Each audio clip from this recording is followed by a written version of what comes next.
ಶ್ರೀಮದ್ಭಾಗವತೆ ಮಹಾಪುರಾಣೇ ಅದ್ಯ ಕಥಾ ಪ್ರಾರಂಭೆ ಸತಿ ಯತ್ಕಿಂಚಿತ್ ಪೂರ್ವಕಥಾ ಪ್ರಮೇಯಾನುವಾದ. ವಿದುರ ಹಾಗೂ ಮೈತ್ರೇಯರ ಸಂವಾದದ ರೂಪದಲ್ಲಿ ಭಾಗವತ ಪ್ರಾರಂಭವಾಗ್ತಾ ಇದೆ. ಶ್ರೀಕೃಷ್ಣ ಪರಮಾತ್ಮ ಪರಂಧಾಮಕ್ಕೆ ಹೋಗುವ ಸಂಕಲ್ಪವನ್ನು ಮಾಡಿದಾಗ, ಇನ್ನೊಂದರ್ಥದಲ್ಲಿ ಬ್ರಾಹ್ಮಣರ ಶಾಪ ಆದಾಗ ಉದ್ಧವನಿಗೆ ಶ್ರೀಕೃಷ್ಣ ಪರಮಾತ್ಮ ಉಪದೇಶ ಮಾಡ್ತಾನೆ, ಮೈತ್ರೇಯರಿಗೆ ಉಪದೇಶ ಮಾಡ್ತಾನೆ. ಉದ್ಧವ ಬದರಿಕಾಶ್ರಮಕ್ಕೆ ಹೋಗ್ತಾನೆ. ಮೈತ್ರೇಯರು ಗಂಗಾ ನದಿಯ ತೀರದಲ್ಲಿ ಹರಿದ್ವಾರದಲ್ಲಿ ವಿದುರರನ್ನು ಭೇಟಿಯಾಗ್ತಾರೆ, ವಿದುರರಿಗೆ ತತ್ವೋಪದೇಶವನ್ನು ಮಾಡ್ತಾರೆ ಎಂಬ ಭಾಗವನ್ನು ನಿನ್ನೆ ದಿನ ತಿಳಿದಿದ್ದೇವೆ. ಮೈತ್ರೇಯರು ಕಥೆಯನ್ನು ಮುಂದುವರಿಸ್ತಾರೆ. ಮೈತ್ರೇಯರು ಒಂದು ಮಾತನ್ನು ಹೇಳ್ತಾರೆ, ಬಹಳ ಸುಂದರವಾದಂತಹ ಮಾತನ್ನು. ಭಗವಂತನ ಮಹಿಮೆಯನ್ನು ಹೇಳಬೇಕು ಅಂತ ನಾವು ಎಷ್ಟು ಅಪೇಕ್ಷೆ ಪಟ್ಟರೂ ಕೂಡ ಅದನ್ನು ಪೂರ್ಣವಾಗಿ ಹೇಳೋದಕ್ಕೆ ಸಾಧ್ಯವೇ ಇಲ್ಲ. ಆ ಭಗವಂತನ ಮಹಿಮೆ ಎಂಥ ದೈವ ಕರ್ಮ ಆತ್ಮರೂಪಿಣಃ, ಎಲ್ಲ ದೇವತೆಗಳಿಗೆ ಉತ್ತಮನಾದಂತಹ, ಎಲ್ಲ ಜಗತ್ತಿನ ಮೂಲ ಕಾರಣನಾದಂತಹ ಆ ಭಗವಂತನ, ಸರ್ವತ್ರ ವ್ಯಾಪ್ತನಾದಂತಹ ಆ ಭಗವಂತನ ಕಥೆಗಳನ್ನು ಎಷ್ಟು ಅಂತ ಹೇಳಲಿ. ಒಂದು ಭಾಗ್ಯ ಅಂದರೆ ಶ್ರದ್ಧದಧ್ಯಾತ್, ನಮಗೆ ಹೇಳಬೇಕು ಅಂತ ಇಚ್ಛೆ ಬರುತ್ತೆ, ಅದೇ ದೊಡ್ಡದು. ಎಲ್ಲ ಹೇಳ್ತೇವೋ ಬಿಡ್ತೇವೋ ಅದು ಮುಂದಿನ ಮಾತು. ಭಗವಂತನ ಕಥೆಯನ್ನು ಹೇಳಬೇಕು ಅಂತ ಅಪೇಕ್ಷೆ ಪಟ್ಟು 100 ಕಥೆಗಳಲ್ಲಿ ಒಂದು ಕಥೆಯನ್ನಾದರೂ ಹೇಳ್ತೀವಲ್ಲ, ಅದೇ ದೊಡ್ಡ ಭಾಗ್ಯ. ಒಂದು ಕಥೆಯಲ್ಲಿ ಕಥೆಯನ್ನು ಹೇಳೋದಕ್ಕೆ ಪ್ರಾರಂಭ ಆದರೂ ಮಾಡ್ತೇವಲ್ಲ, ಅದು ದೊಡ್ಡ ಭಾಗ್ಯ. ಹಾಗಾಗಿ ವಿದುರ ಅಂತಾನೆ, ಶ್ರದ್ಧಧ್ಯಾದುದಾಹರ್ತುಂ ಯೋಗಮಾಯಾ ಬಲೋದಯಂ. ಹಾಗಾಗಿ ಆ ಭಗವಂತನ ಮಹಿಮೆಯನ್ನು ಹೇಳುವುದು ಅಸಾಧ್ಯ. ಆದರೆ ಅಥಾಪಿ ಕೀರ್ತಯಾಮ್ಯಂಗ, ಅಷ್ಟಿದ್ದರೂ ದೇವರ ಮಹಿಮೆಯನ್ನು ಹೇಳೋದಕ್ಕೆ ಸಾಧ್ಯವಿಲ್ಲ, ಪೂರ್ಣವಾಗಿ ಹೇಳೋದಕ್ಕೆ ಸಾಧ್ಯವಿಲ್ಲ, ಅವನ ಮಹಿಮೆಯನ್ನು ತಿಳಿಯೋದಕ್ಕೆ ಸಾಧ್ಯ ಇಲ್ಲ ಅಂತ ಎಲ್ಲ ಗೊತ್ತಿದ್ದರೂ ಕೂಡ ನಾನು ದೇವರ ಮಹಿಮೆಯನ್ನು ಹೇಳ್ತೇನೆ. ಯಾಕೆ ಹೇಳ್ತೇನೆ ಅಂದರೆ, ನನ್ನ ಮಾತಿಗೆ ಸಂಸ್ಕಾರವನ್ನು ಕೊಡಬೇಕಾಗಿದೆ. ನಾನು ಪಾತ್ರೆ ಅಡಿಗೆ ಮಾಡ್ತೇವೆ, ಅಡಿಗೆ ಮಾಡಿದಾಗ ಪಾತ್ರೆ ಏನಾಗತ್ತೆ, ಹೊಲಸಾಗತ್ತೆ, ಮುಸುರೆ ಆಗತ್ತೆ. ಊಟ ಮಾಡಿದಾಗ ಎಂಜಲಾಗತ್ತೆ. ಅದನ್ನು ಸ್ವಚ್ಛ ಮಾಡಬೇಕು ಅಂದರೆ ಏನು ಮಾಡ್ತೇವೆ, ಮತ್ತೆ ತೊಳಿತೇವೆ. ಕ್ಲೀನಾಗಿ ತೊಳೆದು ಮಾರನೇ ದಿನ ಮತ್ತೆ ಉಪಯೋಗಿಸ್ತೇವೆ. ಹಿಂದಿನ ದಿನ ನಾವು ಅಡಿಗೆ ಮಾಡಿದ ಪಾತ್ರೆಯನ್ನು ಮಾರನೇ ದಿನ ನೈವೇದ್ಯಕ್ಕೆ ಅದೇ ಪಾತ್ರೆಯಲ್ಲಿ ಅನ್ನವನ್ನು ಇಡಬೇಕು ಅಂತಾದರೆ ಅದನ್ನೇನು ಮಾಡಬೇಕು, ಹಾಗೆ ಇಡ್ಲಿಕ್ಕಾಗತ್ತಾ? ಇಲ್ಲ, ತೊಳೆಯಬೇಕು, ಹುಣಸೆ ಹಣ್ಣು ಹಚ್ಚಿ ತಿಕ್ತೇವೆ. ಏನೋ ಅಂತೂ ಅದನ್ನು ಶುದ್ಧ ಮಾಡಿದ ಮೇಲೆ ದೇವರಿಗೆ ಸಮರ್ಪಣೆ ಮಾಡ್ತೇವೆ. ಹೌದೋ ಇಲ್ವೋ? ಹಾಗೆ ವಿದುರ ಅಂತಾನೆ, ನನ್ನ ಮಾತು ಎಂಜಲಾಗಿದೆ. ಮೈತ್ರೇಯರು ಹೇಳ್ತಾರೆ, ನಮ್ಮ ಮಾತುಗಳು ಎಂಜಲಾಗಿದೆ, ನಮ್ಮ ಮಾತುಗಳು ಮುಸುರೆಯಾಗಿದೆ. ಯಾಕೆ? ಅಸತಿ, ಬೇರೆ ಬೇರೆ ವಿಷಯಗಳನ್ನೆಲ್ಲ ಹರಟೆ ಹೊಡೆದು ಹೊಡೆದು ಹೊಡೆದು ಹೊಡೆದು ನಮ್ಮ ಮಾತುಗಳೆಲ್ಲ ಕೆಟ್ಟು ಹೋಗಿದೆ.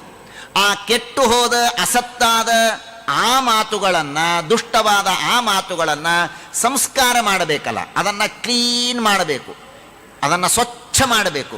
ಮಾತುಗಳನ್ನು ಸ್ವಚ್ಛ ಮಾಡೋದಕ್ಕೆ ಇರುವ ಡಿಟರ್ಜೆಂಟ್ ಏನು ಅಂದರೆ ಅದು ಭಗವನ್ನಾಮ ಮಹಿಮೆ. ಭಗವನ್ಮಹಿಮಾ ಕಥನವನ್ನು ಮಾಡಿದರೆ ನಮ್ಮ ಮಾತುಗಳು ಶುದ್ಧ ಆಗತ್ತೆ.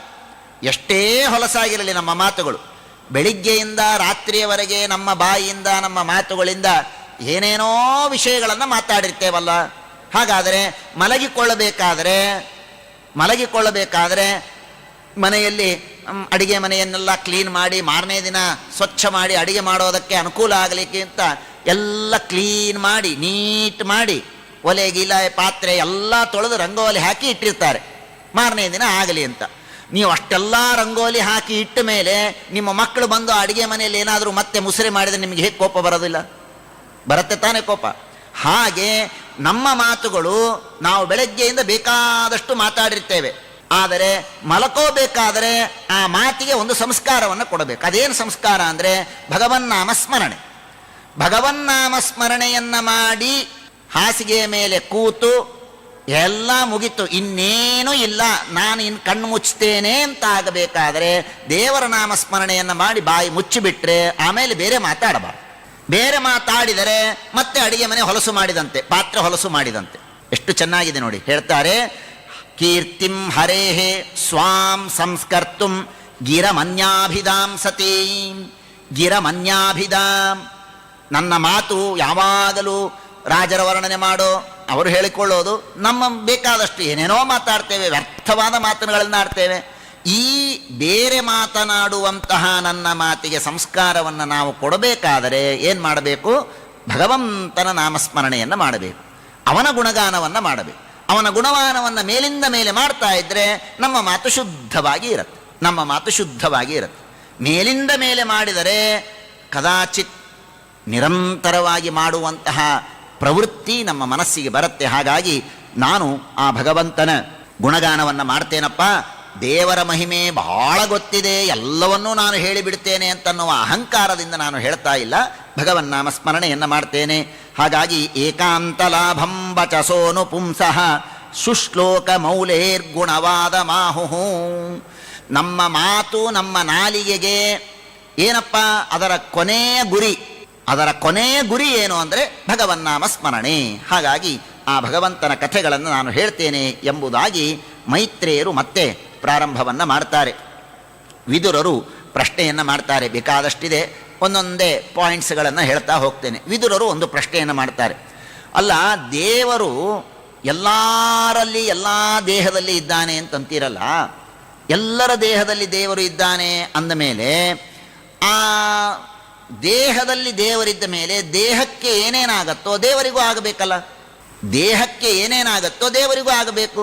ದೇಹ ಬಿದ್ದು ಪೆಟ್ಟಾಯಿತು, ನೋವಾಯಿತು, ದೇವರಿಗೂ ನೋವಾಗಬೇಕು. ಜೀವನಿಗೆ ನೋವಾಗತ್ತೆ ಅಂದ ಮೇಲೆ ದೇವರಿಗೆ ಯಾಕಾಗಲ್ಲ? ದೇಹ ಸತ್ತು ಹೋಯಿತು, ದೇವರು ಸಾಯಬೇಕು. ದೇಹಕ್ಕೆ ಸತ್ವ ರಜಸ್ತಮೋ ಗುಣಗಳ ವಿಕಾರ ಇದೆ, ದೇವರಿಗೂ ಆಗಲಿ. ಅದರೊಳಗೆ ಇದ್ದಾನೆ ಎಂದ ಮೇಲೆ ಅವನಿಗೆ ಯಾಕಾಗೋದಿಲ್ಲ ಅಂತ ವಿದುರರು ಪ್ರಶ್ನೆ ಮಾಡಿದಾಗ ಮೈತ್ರೇಯರು ಬಹಳ ವಿಸ್ತಾರವಾದ ಉತ್ತರವನ್ನು ಕೊಡ್ತಾರೆ. ಅದರ ಒಟ್ಟಾರೆ ಸಾರಾಂಶ ಇಷ್ಟು ಹೇಳಬಹುದು, ಸೇಯಂ ಭಗವತೋ ಮಾಯಾ. ನೋಡಪ್ಪ, ಅದೇ ದೇವರ ದೊಡ್ಡ ಮಹಿಮೆ, ಅದೇ ದೇವರ ದೊಡ್ಡ ಮಹಿಮೆ. ಅದಕ್ಕೊಂದು ದೃಷ್ಟಾಂತವನ್ನು ಕೊಡ್ತಾರೆ. ಒಬ್ಬ ಅಗ್ನಿಸ್ತಂಭನ ಅಂತ ಒಂದು ವಿದ್ಯೆ, ಆ ಅಗ್ನಿಸ್ತಂಭನ ವಿದ್ಯೆ ಕಲಿತವನು ಏನು ಮಾಡ್ತಾನೆ? ಸುತ್ತಲೂ ಬೆಂಕಿ ಹೆಚ್ಚಿಕೊಳ್ತಾನೆ, ಆ ಬೆಂಕಿಯ ಮಧ್ಯದಲ್ಲಿ ಹೋಗಿ ಕೂಡ್ತಾನೆ, ಅವನಿಗೇನೂ ಮಾಡೋದಿಲ್ಲ ಬೆಂಕಿ. ಜಲಸ್ತಂಭನ ಅಂತ ವಿದ್ಯೆ, ನೀರಿನ ಮಧ್ಯದಲ್ಲಿ ಹೋಗಿ ಮುಳುಗಿಕೊಂಡು ಕೂಡ್ತಾನೆ, ಅವನಿಗೆ ನೀರಿನಿಂದ ಏನು ಬಾಧೆ ಆಗೋದಿಲ್ಲ. ಒಬ್ಬ ಸಾಮಾನ್ಯ ವ್ಯಕ್ತಿ ಅಗ್ನಿಸ್ತಂಭನ ಜಲಸ್ತಂಭನ ವಿದ್ಯೆಯನ್ನು ಕಲಿತ ವ್ಯಕ್ತಿಗೇನೆ ಇಷ್ಟೊಂದು ಶಕ್ತಿ ಇರಬೇಕಾದರೆ ಇನ್ನು ಇಡೀ ಜಗತ್ತಿನ ಸೃಷ್ಟಿ ಮಾಡಿದ ಭಗವಂತನಿಗೆ ಈ ಶಕ್ತಿ ಇರೋದೇನು ಆಶ್ಚರ್ಯ. ಹಾಗಾಗಿ ಭಗವಂತನಿಗೆ ದೇಹದ ಒಳಗೆ ಇದ್ದರೂ ಕೂಡ ಯಾವ ವಿಕಾರ ಅವನಿಗೆ ಆಗೋದಿಲ್ಲ ಅಂತ ಹೇಳಿದಾಗ ವಿದುರರಿಗೆ ಬಹಳ ಸಂತೋಷ ಆಗತ್ತೆ. ಮತ್ತೆ ಬೇಕಾದಷ್ಟು ಪ್ರಶ್ನೆಯನ್ನು ವಿದುರರು ಮಾಡ್ತಾರೆ. ವಿದುರರು ಮಾಡಿದಾಗ ಮೈತ್ರೇಯರು ಹೇಳ್ತಾರೆ, ನೋಡಪ್ಪ, ನಾನು ಭಾಗವತವನ್ನು ನಿನಗೆ ಉಪದೇಶ ಮಾಡ್ತೇನೆ. ಆ ಭಾಗವತ ಹೇಗೆ ಬಂತು? ಎರಡು ಕ್ರಮಗಳಿದೆ. ಮೊದಲು ಒಂದು ಕ್ರಮ, ದೇವರು ಬ್ರಹ್ಮದೇವರಿಗೆ ಉಪದೇಶ ಮಾಡ್ತಾರೆ. ಬ್ರಹ್ಮದೇವರು ನಾರದರಿಗೆ, ನಾರದರು ಬಂದು ವೇದವ್ಯಾಸ ದೇವರಿಗೆ, ವೇದವ್ಯಾಸ ದೇವರು ಶುಕಾಚಾರ್ಯರಿಗೆ, ಶುಕಾಚಾರ್ಯರು ಸೂತಾಚಾರ್ಯರಿಗೆ, ಸೂತಾಚಾರ್ಯರು ಶೌನಕಾದಿಗಳಿಗೆ ಉಪದೇಶ ಮಾಡ್ತಾರೆ. ಇದೊಂದು ಸ್ಕೂಲ್. ಇನ್ನೊಂದು ಸ್ಕೂಲ್ ಇದೆ, ಅದೇನು ಅಂದರೆ ಭಗವಂತ ಬ್ರಹ್ಮದೇವರಿಗೆ ಉಪದೇಶ ಮಾಡ್ತಾನೆ, ಬ್ರಹ್ಮದೇವರು ಶೇಷದೇವರಿಗೆ ಉಪದೇಶ ಮಾಡ್ತಾನೆ, ಶೇಷದೇವರು ಸನತ್ಕುಮಾರರಿಗೆ ಉಪದೇಶ ಮಾಡ್ತಾರೆ, ಸನತ್ಕುಮಾರರು ಸಾಂಖ್ಯಾಯನ ಎಂಬಂತಹ ಋಷಿಗಳಿಗೆ ಉಪದೇಶ ಮಾಡ್ತಾರೆ. ಆ ಸಾಂಖ್ಯಾಯನ ಋಷಿಗಳು ಪರಾಶರರು ಹಾಗೂ ಬೃಹಸ್ಪತಿ ಇವರಿಬ್ಬರಿಗೆ ಉಪದೇಶ ಮಾಡ್ತಾರೆ. ಆ ಪರಾಶರರು ಮೈತ್ರೇಯರಿಗೆ ಉಪದೇಶ ಮಾಡ್ತಾರೆ, ಮೈತ್ರೇಯರು ವಿದುರನಿಗೆ ಉಪದೇಶ ಮಾಡ್ತಾರೆ. ಹೀಗೆ ಎರಡು ಸ್ಕೂಲ್ ಇದೆಯಪ್ಪ. ನನಗೆ ಉಪದೇಶ ಮಾಡಿದವರು ನನ್ನ ಗುರುಗಳಾದ ಪರಾಶರರು, ಅವರ ಅನುಗ್ರಹದಿಂದ ನಾನು ನಿನಗೆ ಉಪದೇಶವನ್ನು ಮಾಡ್ತೇನೆ ಅಂತ. ಈ ಪರಾಶರರಿಗೆ ಹಿಂದೊಂದು ಘಟನೆಯಾಗಿರುತ್ತೆ.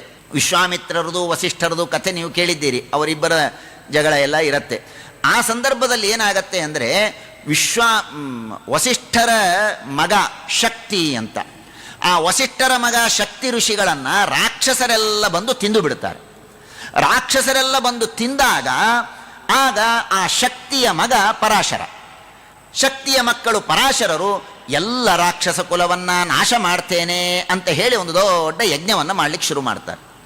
ಆಗ ವಸಿಷ್ಠರು ಬಂದು ಪರಾಶರರಿಗೆ ಬೈತಾರೆ, ಹಾಗೆಲ್ಲ ಮಾಡಬಾರದಪ್ಪ, ಜಗತ್ತಿನ ನಾಶ ಎಲ್ಲ ಯಾಕೆ ಮಾಡ್ತೀಯಾ, ಮಾಡಬೇಡ ಅಂತ ಹೇಳಿದಾಗ ಯಾಗವನ್ನು ಮಾಡೋದನ್ನು ಬಿಡ್ತಾರೆ ಪರಾಶರರು.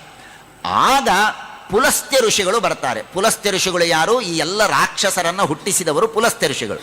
ಆ ಪುಲಸ್ತ್ಯ ಋಷಿಗಳು ಬಂದು ಪರಾಶರರಿಗೆ ಒಂದು ವರವನ್ನು ಕೊಡ್ತಾರೆ, ನೀವು ಪುರಾಣ ವಕ್ತ ಆಗುತ್ತೀರಿ, ಮುಂದೆ ನೀವು ಪುರಾಣಗಳನ್ನು ಹೇಳುವಂತಹ ಯೋಗ್ಯತೆ ನಿಮಗೆ ಬರಲಿ ಅಂತ ಪುಲಸ್ತ್ಯರು ವರವನ್ನು ಕೊಟ್ಟಿರ್ತಾರೆ, ಆಶೀರ್ವಾದವನ್ನು ಮಾಡಿರ್ತಾರೆ. ಹೀಗಾಗಿ ಪರಾಶರರು ಭಾಗವತದ ಉಪದೇಶವನ್ನು ಪಡೆದದ್ದಲ್ಲದೇನೆ ಅದನ್ನು ಜಗತ್ತಿನಲ್ಲಿ ಉಪದೇಶವನ್ನು ಮಾಡಿದ್ದಾರೆ, ಮೈತ್ರೇಯರಿಗೆ ಉಪದೇಶ ಮಾಡಿದ್ದಾರೆ. ಅದಲ್ಲದೇನೆ ಪರಾಶರರು ಪರಾಶರ ಪುರಾಣ ಅನೇಕ ಪುರಾಣಗಳಲ್ಲಿ ಪರಾಶರರ ಒಂದು ಮಾತುಗಳು, ಅವರಿಂದ ಉಪದೇಶಗಳೆಲ್ಲ ನಾವು ಕೇಳೋದಕ್ಕೆ ಸಿಗತ್ತೆ. ಸರಿ, ಹೀಗೆ ಸೃಷ್ಟಿಯನ್ನು ಭಾಗವತ ಬಂದ ಕ್ರಮೆಯನ್ನು ಹೇಳ್ತಾರೆ.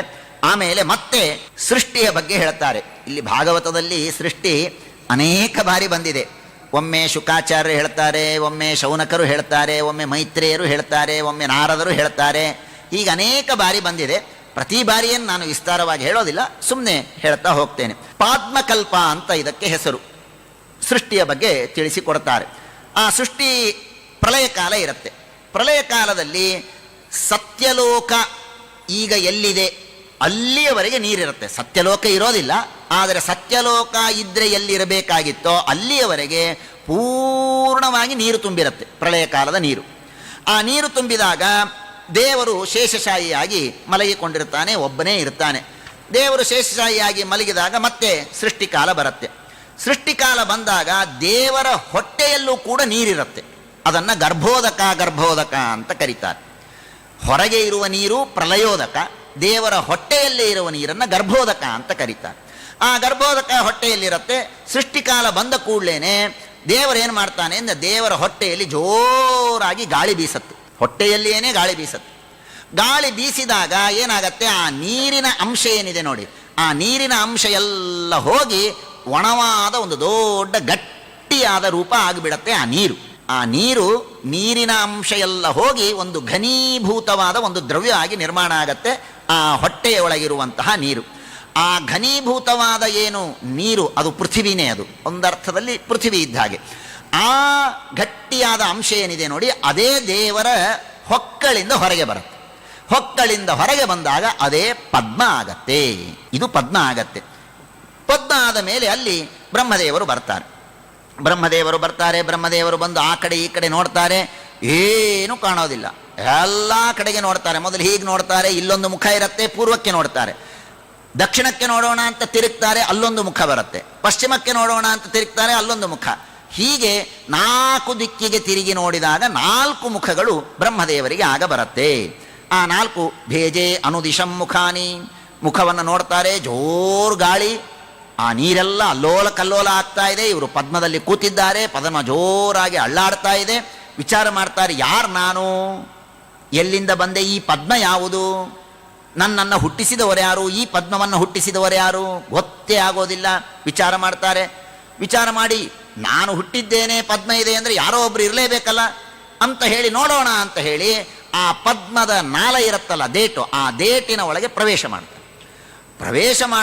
ಕತ್ತಲೆಯೋ ಕತ್ತಲೆಯಲ್ಲಿ, ಭಾರಿ ಕತ್ತಲೆ.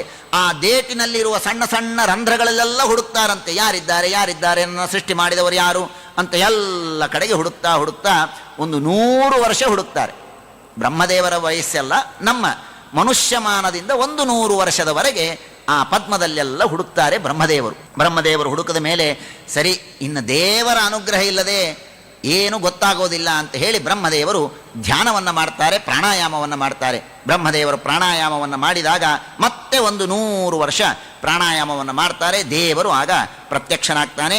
ಶೇಷಶಾಹಿಯಾದಂತಹ ಭಗವಂತ ಅವನನ್ನು ನೋಡ್ತಾರೆ. ಸುತ್ತಲೂ ಮುಕ್ತರಾದ ಎಲ್ಲ ದೇವತೆಗಳು ನಿಂತಿರ್ತಾರೆ.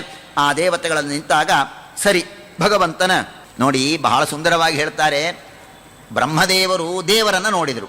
ದೇವರನ್ನು ನೋಡಿದ ಮೇಲೆ ಅವರು ನೋಡಿದ್ದು 3 ವಸ್ತು. ಒಂದು ದೇವರು, ಒಂದು ಪದ್ಮ, ಇನ್ನೊಬ್ಬರು ತಾವು. ಇದು ಬಿಟ್ಟರೆ ಇನ್ನೇನು ಕಾಣಿಸ್ತಿಲ್ಲ. ನೀರೊಂದು ಕಾಣಿಸ್ತು, ಇನ್ನೇನೂ ಇಲ್ಲ. ದೇವರಂದ ಸೃಷ್ಟಿ ಮಾಡುವಂತ. ಹೇಗೆ ಸೃಷ್ಟಿ ಮಾಡಬೇಕು, ಏನು ಸೃಷ್ಟಿ ಮಾಡಬೇಕು, ಸೃಷ್ಟಿ ಮಾಡೋದಕ್ಕೆ ಪದಾರ್ಥಗಳು ಬೇಕಲ್ಲ. ಹಾಗಾಗಿ ಏನು ಮಾಡಬೇಕು ಅಂತ ವಿಚಾರ ಮಾಡಿದಾಗ ಆಗ ಬ್ರಹ್ಮದೇವರು ಮತ್ತೆ ಭಗವಂತನ ಸ್ತೋತ್ರವನ್ನು ಮಾಡ್ತಾರೆ. ಅದ್ಭುತವಾದ ಸ್ತೋತ್ರ ಇದೆ, ಬಹಳ ಸುಂದರವಾದ ಸ್ತೋತ್ರ ಇದೆ, ಬೇಕಾದಷ್ಟಿದೆ. ತಾವದ್ಭಯಂ ದ್ರವಿಣ ದೇಹ ಸುಹೃನ್ನಿಮಿತ್ತಂ ಶೋಕಸ್ಪೃಹ ಪರಿಭವೋ ವಿಪುಲಶ್ಚ ಲೋಭ ತಾವನ್ಮಮೇತ್ಯ ಸದವಗ್ರಹ ಆರ್ತಿಮೂಲಂ ಯಾವನ್ನ ತೇಂಘ್ರಿಮ ಭಯಂ ಪ್ರವೃಣೀತ ಲೋಕಃ. ಸ್ವಾಮಿ, ಮನುಷ್ಯನಿಗೆ ಭಯ ಅನ್ನೋದು ಎಲ್ಲಿಯವರೆಗೆ ನಿನ್ನ ಪಾದವನ್ನು ಗಟ್ಟಿಯಾಗಿ ನಂಬೋದಿಲ್ಲವೋ ಅಲ್ಲಿಯವರೆಗೆ ಭಯ. ಒಮ್ಮೆ ನಿನ್ನ ಪಾದದಲ್ಲಿ ನಿನ್ನ ಮೇಲೆ ವಿಶ್ವಾಸ ಬಂದು ಬಿಟ್ಟರೆ ಅವನಿಗೆ ಯಾವುದೂ ಭಯ ಅಲ್ಲ. ಹೆಂಡತಿ ಮಕ್ಕಳು ಅದು ಇದು ಪೀಡೆ ತೊಂದರೆ ಕೊಡ್ತಾರೆ, ಸಂಸಾರ ಇವೆಲ್ಲ ಅಂತಾರಲ್ಲ, ಎಲ್ಲಿಯವರೆಗೆ ಇದು ದೇವರಲ್ಲಿ ಭಕ್ತಿ ಇಲ್ಲದೆ ಇದೆ. ಒಮ್ಮೆ ನಿನ್ನ ಪಾದದಲ್ಲಿ ದೃಢವಾದ ಭಕ್ತಿ ಬಂತು ಅಂದರೆ ಮುಗಿದೋಯ್, ಅವನಿಗೆ ಯಾವ ತರಹದ ಭಯವೂ ಇಲ್ಲ. ನನಗೆ ಕೆಲವರನ್ನು ನೋಡಿ ಬಹಳ ದುಃಖ ಆಗತ್ತೆ ಅಂತಾರೆ ಬ್ರಹ್ಮದೇವರು. ಕುರ್ವಂತಿ ಕಾಮ ಸುಖ ಲೇಷ ಲವಾಯ ದೀನಾಹ ಲೋಭಾಭಿಭೂತ ಮನಸೋ ಅಕುಶಲಾನಿ ಶಶ್ವತ ವಿಮುಖೇಂದ್ರಿಯ. ದೇವರು ಅಂದರೆ ಬೇಡ ಅಂತಾರೆ ಕೆಲವರು, ದೇವರು ಅಂದರೆ ಬೇಡವೇ ಬೇಡ ಅಂತಾರೆ. ಅವರನ್ನು ನೋಡಿ ನನಗೆ ಬಹಳ ದುಃಖ ಆಗತ್ತೆ. ಕಾಮಲವಲೇಶ, ಏನು ಮಾಡಬೇಕಾಗಿದೆ? ಒಂದು ಸಣ್ಣ ಸುಖ, ಆ ಸಣ್ಣ ಸುಖಕ್ಕಾಗಿ ಎಷ್ಟೆಲ್ಲ ಪ್ರಯತ್ನವನ್ನು ಮಾಡ್ತಾರೆ. ಎಷ್ಟೆಲ್ಲ ಪ್ರಯತ್ನವನ್ನು ಮಾಡಿ ಒಂದು ಸಣ್ಣ ಏನೋ ಒಂದು ಅಪೇಕ್ಷೆ, ಒಂದು ಮನೆ ಕಟ್ಟಿದೆ ಅಂತ ಸುಖ ಪಡ್ತಾರೆ, ಮುಗಿದೋಯ್ತು. ಇಷ್ಟಕ್ಕಾಗಿ ಎಷ್ಟು ಶ್ರಮವನ್ನು ಪಡ್ತಾರೆ. ಅಂಥ ಜನರನ್ನು ನೋಡಿ ನನಗೆ ಬಹಳ ದುಃಖ ಆಗ್ತಾ ಇದೆ. ಬೇಕಾದಷ್ಟು ಮಾತನ್ನು ಹೇಳ್ತಾರೆ. ಒಂದು ಮಾತನ್ನು ಹೇಳ್ತಾರೆ, ಯದ್ಯದ್ಧಿಯಾತ ಉರುಗಾಯ ವಿಭಾವಯಂತಿ ತತ್ತದ್ವಪು ಪ್ರಣಯಸೇ ತದನುಗ್ರಹಾಯ. ಏನು ಸುಂದರವಾದ ಮಾತು. ಬ್ರಹ್ಮದೇವರು ಹೇಳ್ತಾರೆ, ದೇವರ ಅಪಾರವಾದ ಕರುಣೆ, ಅಪಾರವಾದ ಕರುಣೆ. ನಾವು ದೇವರನ್ನ ಭಕ್ತಿಯಿಂದ ಪ್ರಾರ್ಥನೆ ಮಾಡಿದರೆ ಎರಡರ್ಥ ಇದೆ. ಒಂದು, ದೇವರನ್ನ ಯಾವ ರೀತಿಯಾಗಿ ನಾವು ಚಿಂತನೆ ಮಾಡ್ತೇವೋ ಅದೇ ರೀತಿಯಾದಂತಹ ಮೋಕ್ಷವನ್ನು ದೇವರು ನಮಗೆ ಕೊಡ್ತಾನೆ ಅನ್ನುವ ಅರ್ಥ ಒಂದಿದೆ. ಅದರ ಜೊತೆಗೆ ಯದ್ಯದ್ ಉರುಗಾಯ ವಿಭಾವಯಂತಿ ತತ್ತದ್ವಪು ಪ್ರಣಯಸೇ ತದನುಗ್ರಹಾಯ. ನಾವು ದೇವರಿಗೆ ಪ್ರದಕ್ಷಿಣೆ ಹಾಕಿದ್ವಿ, ನರಸಿಂಹದೇವರಿಗೆ ಪ್ರದಕ್ಷಿಣೆ ಹಾಕಿದ್ವಿ. ಏನೋ ಕಷ್ಟ ಇತ್ತು, ಅರ್ಜೆಂಟಾಗಿ 10 ಲಕ್ಷ ರೂಪಾಯಿ ನನಗೆ ಬೇಕಾಗಿದೆ, ಪ್ರದಕ್ಷಿಣೆ ಹಾಕಿದ್ವಿ. ಸ್ವಾಮಿ ನನ್ನ ಸಾಲ ಇದೆ, ದಯಮಾಡಿ ಹೇಗಾದರೂ ಪರಿಹಾರ ಮಾಡು. ಏನು ಮಾಡಿದ ದೇವರು? ಕಂಬ ಹೊಡ್ಕೊಂಡು ಬಂದ? ಇಲ್ಲ.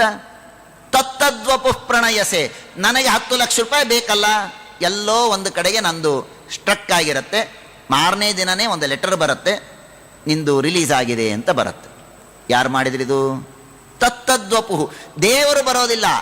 ನಾವು ಎಲ್ಲೆಲ್ಲಿ ಹೇಗೆ ಹೋಗ್ತೇವೋ ಅಲ್ಲಲ್ಲಿ ಯಾವ ರೂಪದಿಂದ ದೇವರು ಬರ್ತಾನೆ ಗೊತ್ತಾಗೋದಿಲ್ಲ.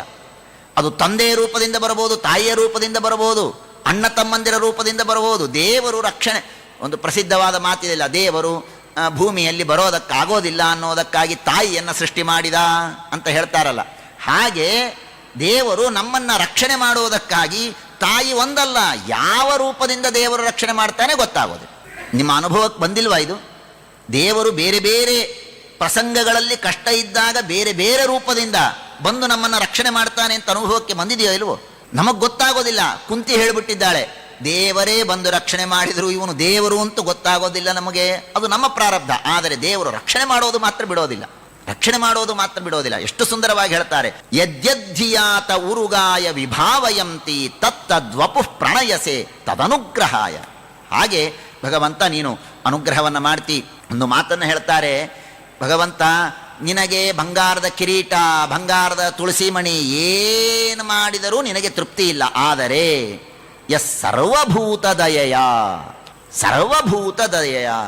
ಒಬ್ಬ ಕಷ್ಟದಲ್ಲಿದ್ದವನ ಮೇಲೆ ನೀವು ದಯೆ ಮಾಡಿ, ಕೃಪೆ ಮಾಡಿ ಅವನಿಗೆ ಸಹಾಯ ಮಾಡಿದರೆ ದೇವರಿಗೆ ಏನು ತೃಪ್ತಿ ಆಗತ್ತೆ, ಪ್ರೀತಿ ಆಗತ್ತೆ. ಆ ತೃಪ್ತಿ ನೀವೆಷ್ಟು ಬಂಗಾರದ ಕಿರೀಟ ಮಾಡಿದರೂ ದೇವರೇ ನಿನಗಾಗೋದಿಲ್ಲ. ಸರ್ವಭೂತ ದಯೆಯ. ಮುಂದೆ ಬರುತ್ತೆ 3ನೇ ಸ್ಕಂದದಲ್ಲಿ ನಾವು ಕೇಳ್ತೇವೆ, ಕಪಿಲ ದೇವರು ಅದನ್ನು ಉಪದೇಶ ಮಾಡ್ತಾರೆ. ಬಹಳ ಸುಂದರವಾಗಿ ಹೇಳ್ತಾರೆ, ಯಾರೋ ಒಬ್ಬನಿಗೆ ಮನಸ್ಸಿಗೆ ಪೀಡೆ ಕೊಟ್ಟು, ಅವನಿಗೆ ಕಷ್ಟ ಕೊಟ್ಟು, ಅವನ ವೃತ್ತಿಚ್ಛೇದವನ್ನು ಮಾಡಿ, ಅವನ ಕೆಲಸವನ್ನು ಹೋಗಿಸಿ, ಅವನನ್ನು ಉಪವಾಸ ಸಾಯಿಸಿ, ನಾನು ಮಡಿಯಲ್ಲಿ ಬಂದು 1 ಗಂಟೆ ಪೂಜೆ ಮಾಡಿದರೆ ಏನು ಲಾಭ? ಭಸ್ಮದಲ್ಲಿ ಹೋಮ ಮಾಡಿದ ಹಾಗೆ ಅಂತ ಕಪಿಲ ಋಷಿಗಳು ಹೇಳ್ತಾರೆ. ಹಾಗೆ ಬಹಳ ಸುಂದರವಾಗಿ ಹೇಳ್ತಾರೆ, ನಾತಿ ಸರ್ವಭೂತ ದಯೆಯ. ಅದಕ್ಕೆ ಆಚಾರ್ಯರ ಅರ್ಥ ಬರೀತಾರೆ. ಆರಾಧಿತೋ ಯೋ ಬ್ರಹ್ಮಾದ್ಯೈ ಭಕ್ತಿ ಜ್ಞಾನ ಕ್ರಿಯಾದಿಭಿ ಕಿಂತಸ್ಯ ಕಾಮುಕ ಜನೈ ಕೃತಯ ಪರಿಚರ್ಯಯ. ಮನುಷ್ಯರು ಮಾಡುವ ಪೂಜೆಗಿಂತಲೂ ಬ್ರಹ್ಮಾದಿ ದೇವತೆಗಳು ಮಾಡುವ ಪೂಜೆ ಬಹಳ ದೊಡ್ಡದಂತೆ. ಯಾಕೆ ಅಂದರೆ ಅವರು ಬರೀ ಪೂಜೆ ಅಂದರೆ ಮಂಗಳಾರತಿ ಬತ್ತಿ, ಹೂಬತ್ತಿ, ಅರ್ಶಿನ ಕುಂಕುಮ ಇದರಿಂದ ಪೂಜೆ ಮಾಡೋದಿಲ್ಲಂತೆ. ಭಕ್ತಿ, ಜ್ಞಾನ, ದಯ ಇವುಗಳೇ ಅವರು ಮಾಡುವಂತಹ ಪೂಜೆ ಅಂತೆ. ಭಕ್ತರ ಮೇಲೆ ಮಾಡುವ ದಯೆ, ಅದನ್ನೇ ಭಗವಂತನ ಪೂಜೆ ಅಂತ ಮಾಡ್ತಾರೆ. ಹೀಗಾಗಿ ಅಂತಹ ನೀನು ಬಹಳ ಅದ್ಭುತನಾಗಿರ್ತಂತಹ ಮಾತು. ಲೋಕೋ ವಿಕರ್ಮ ನಿರತಃ, ಲೋಕೋ ವಿಕರ್ಮ ನಿರತಃ. ಬ್ರಹ್ಮದೇವರು ಹೇಳ್ತಾರೆ, ಏನು ಎಷ್ಟು ಕೆಟ್ಟ ಕೆಲಸ ಮಾಡ್ತಾರಪ್ಪ ಈ ಜನ, ಸಾಕಾಗೋಗಿದೆ.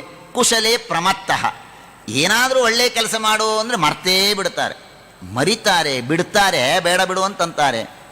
ಆದರೆ ಕೆಟ್ಟ ಕೆಲಸ ಮಾಡೋದಕ್ಕೆ ಭಾರಿ ಹುರುಪು.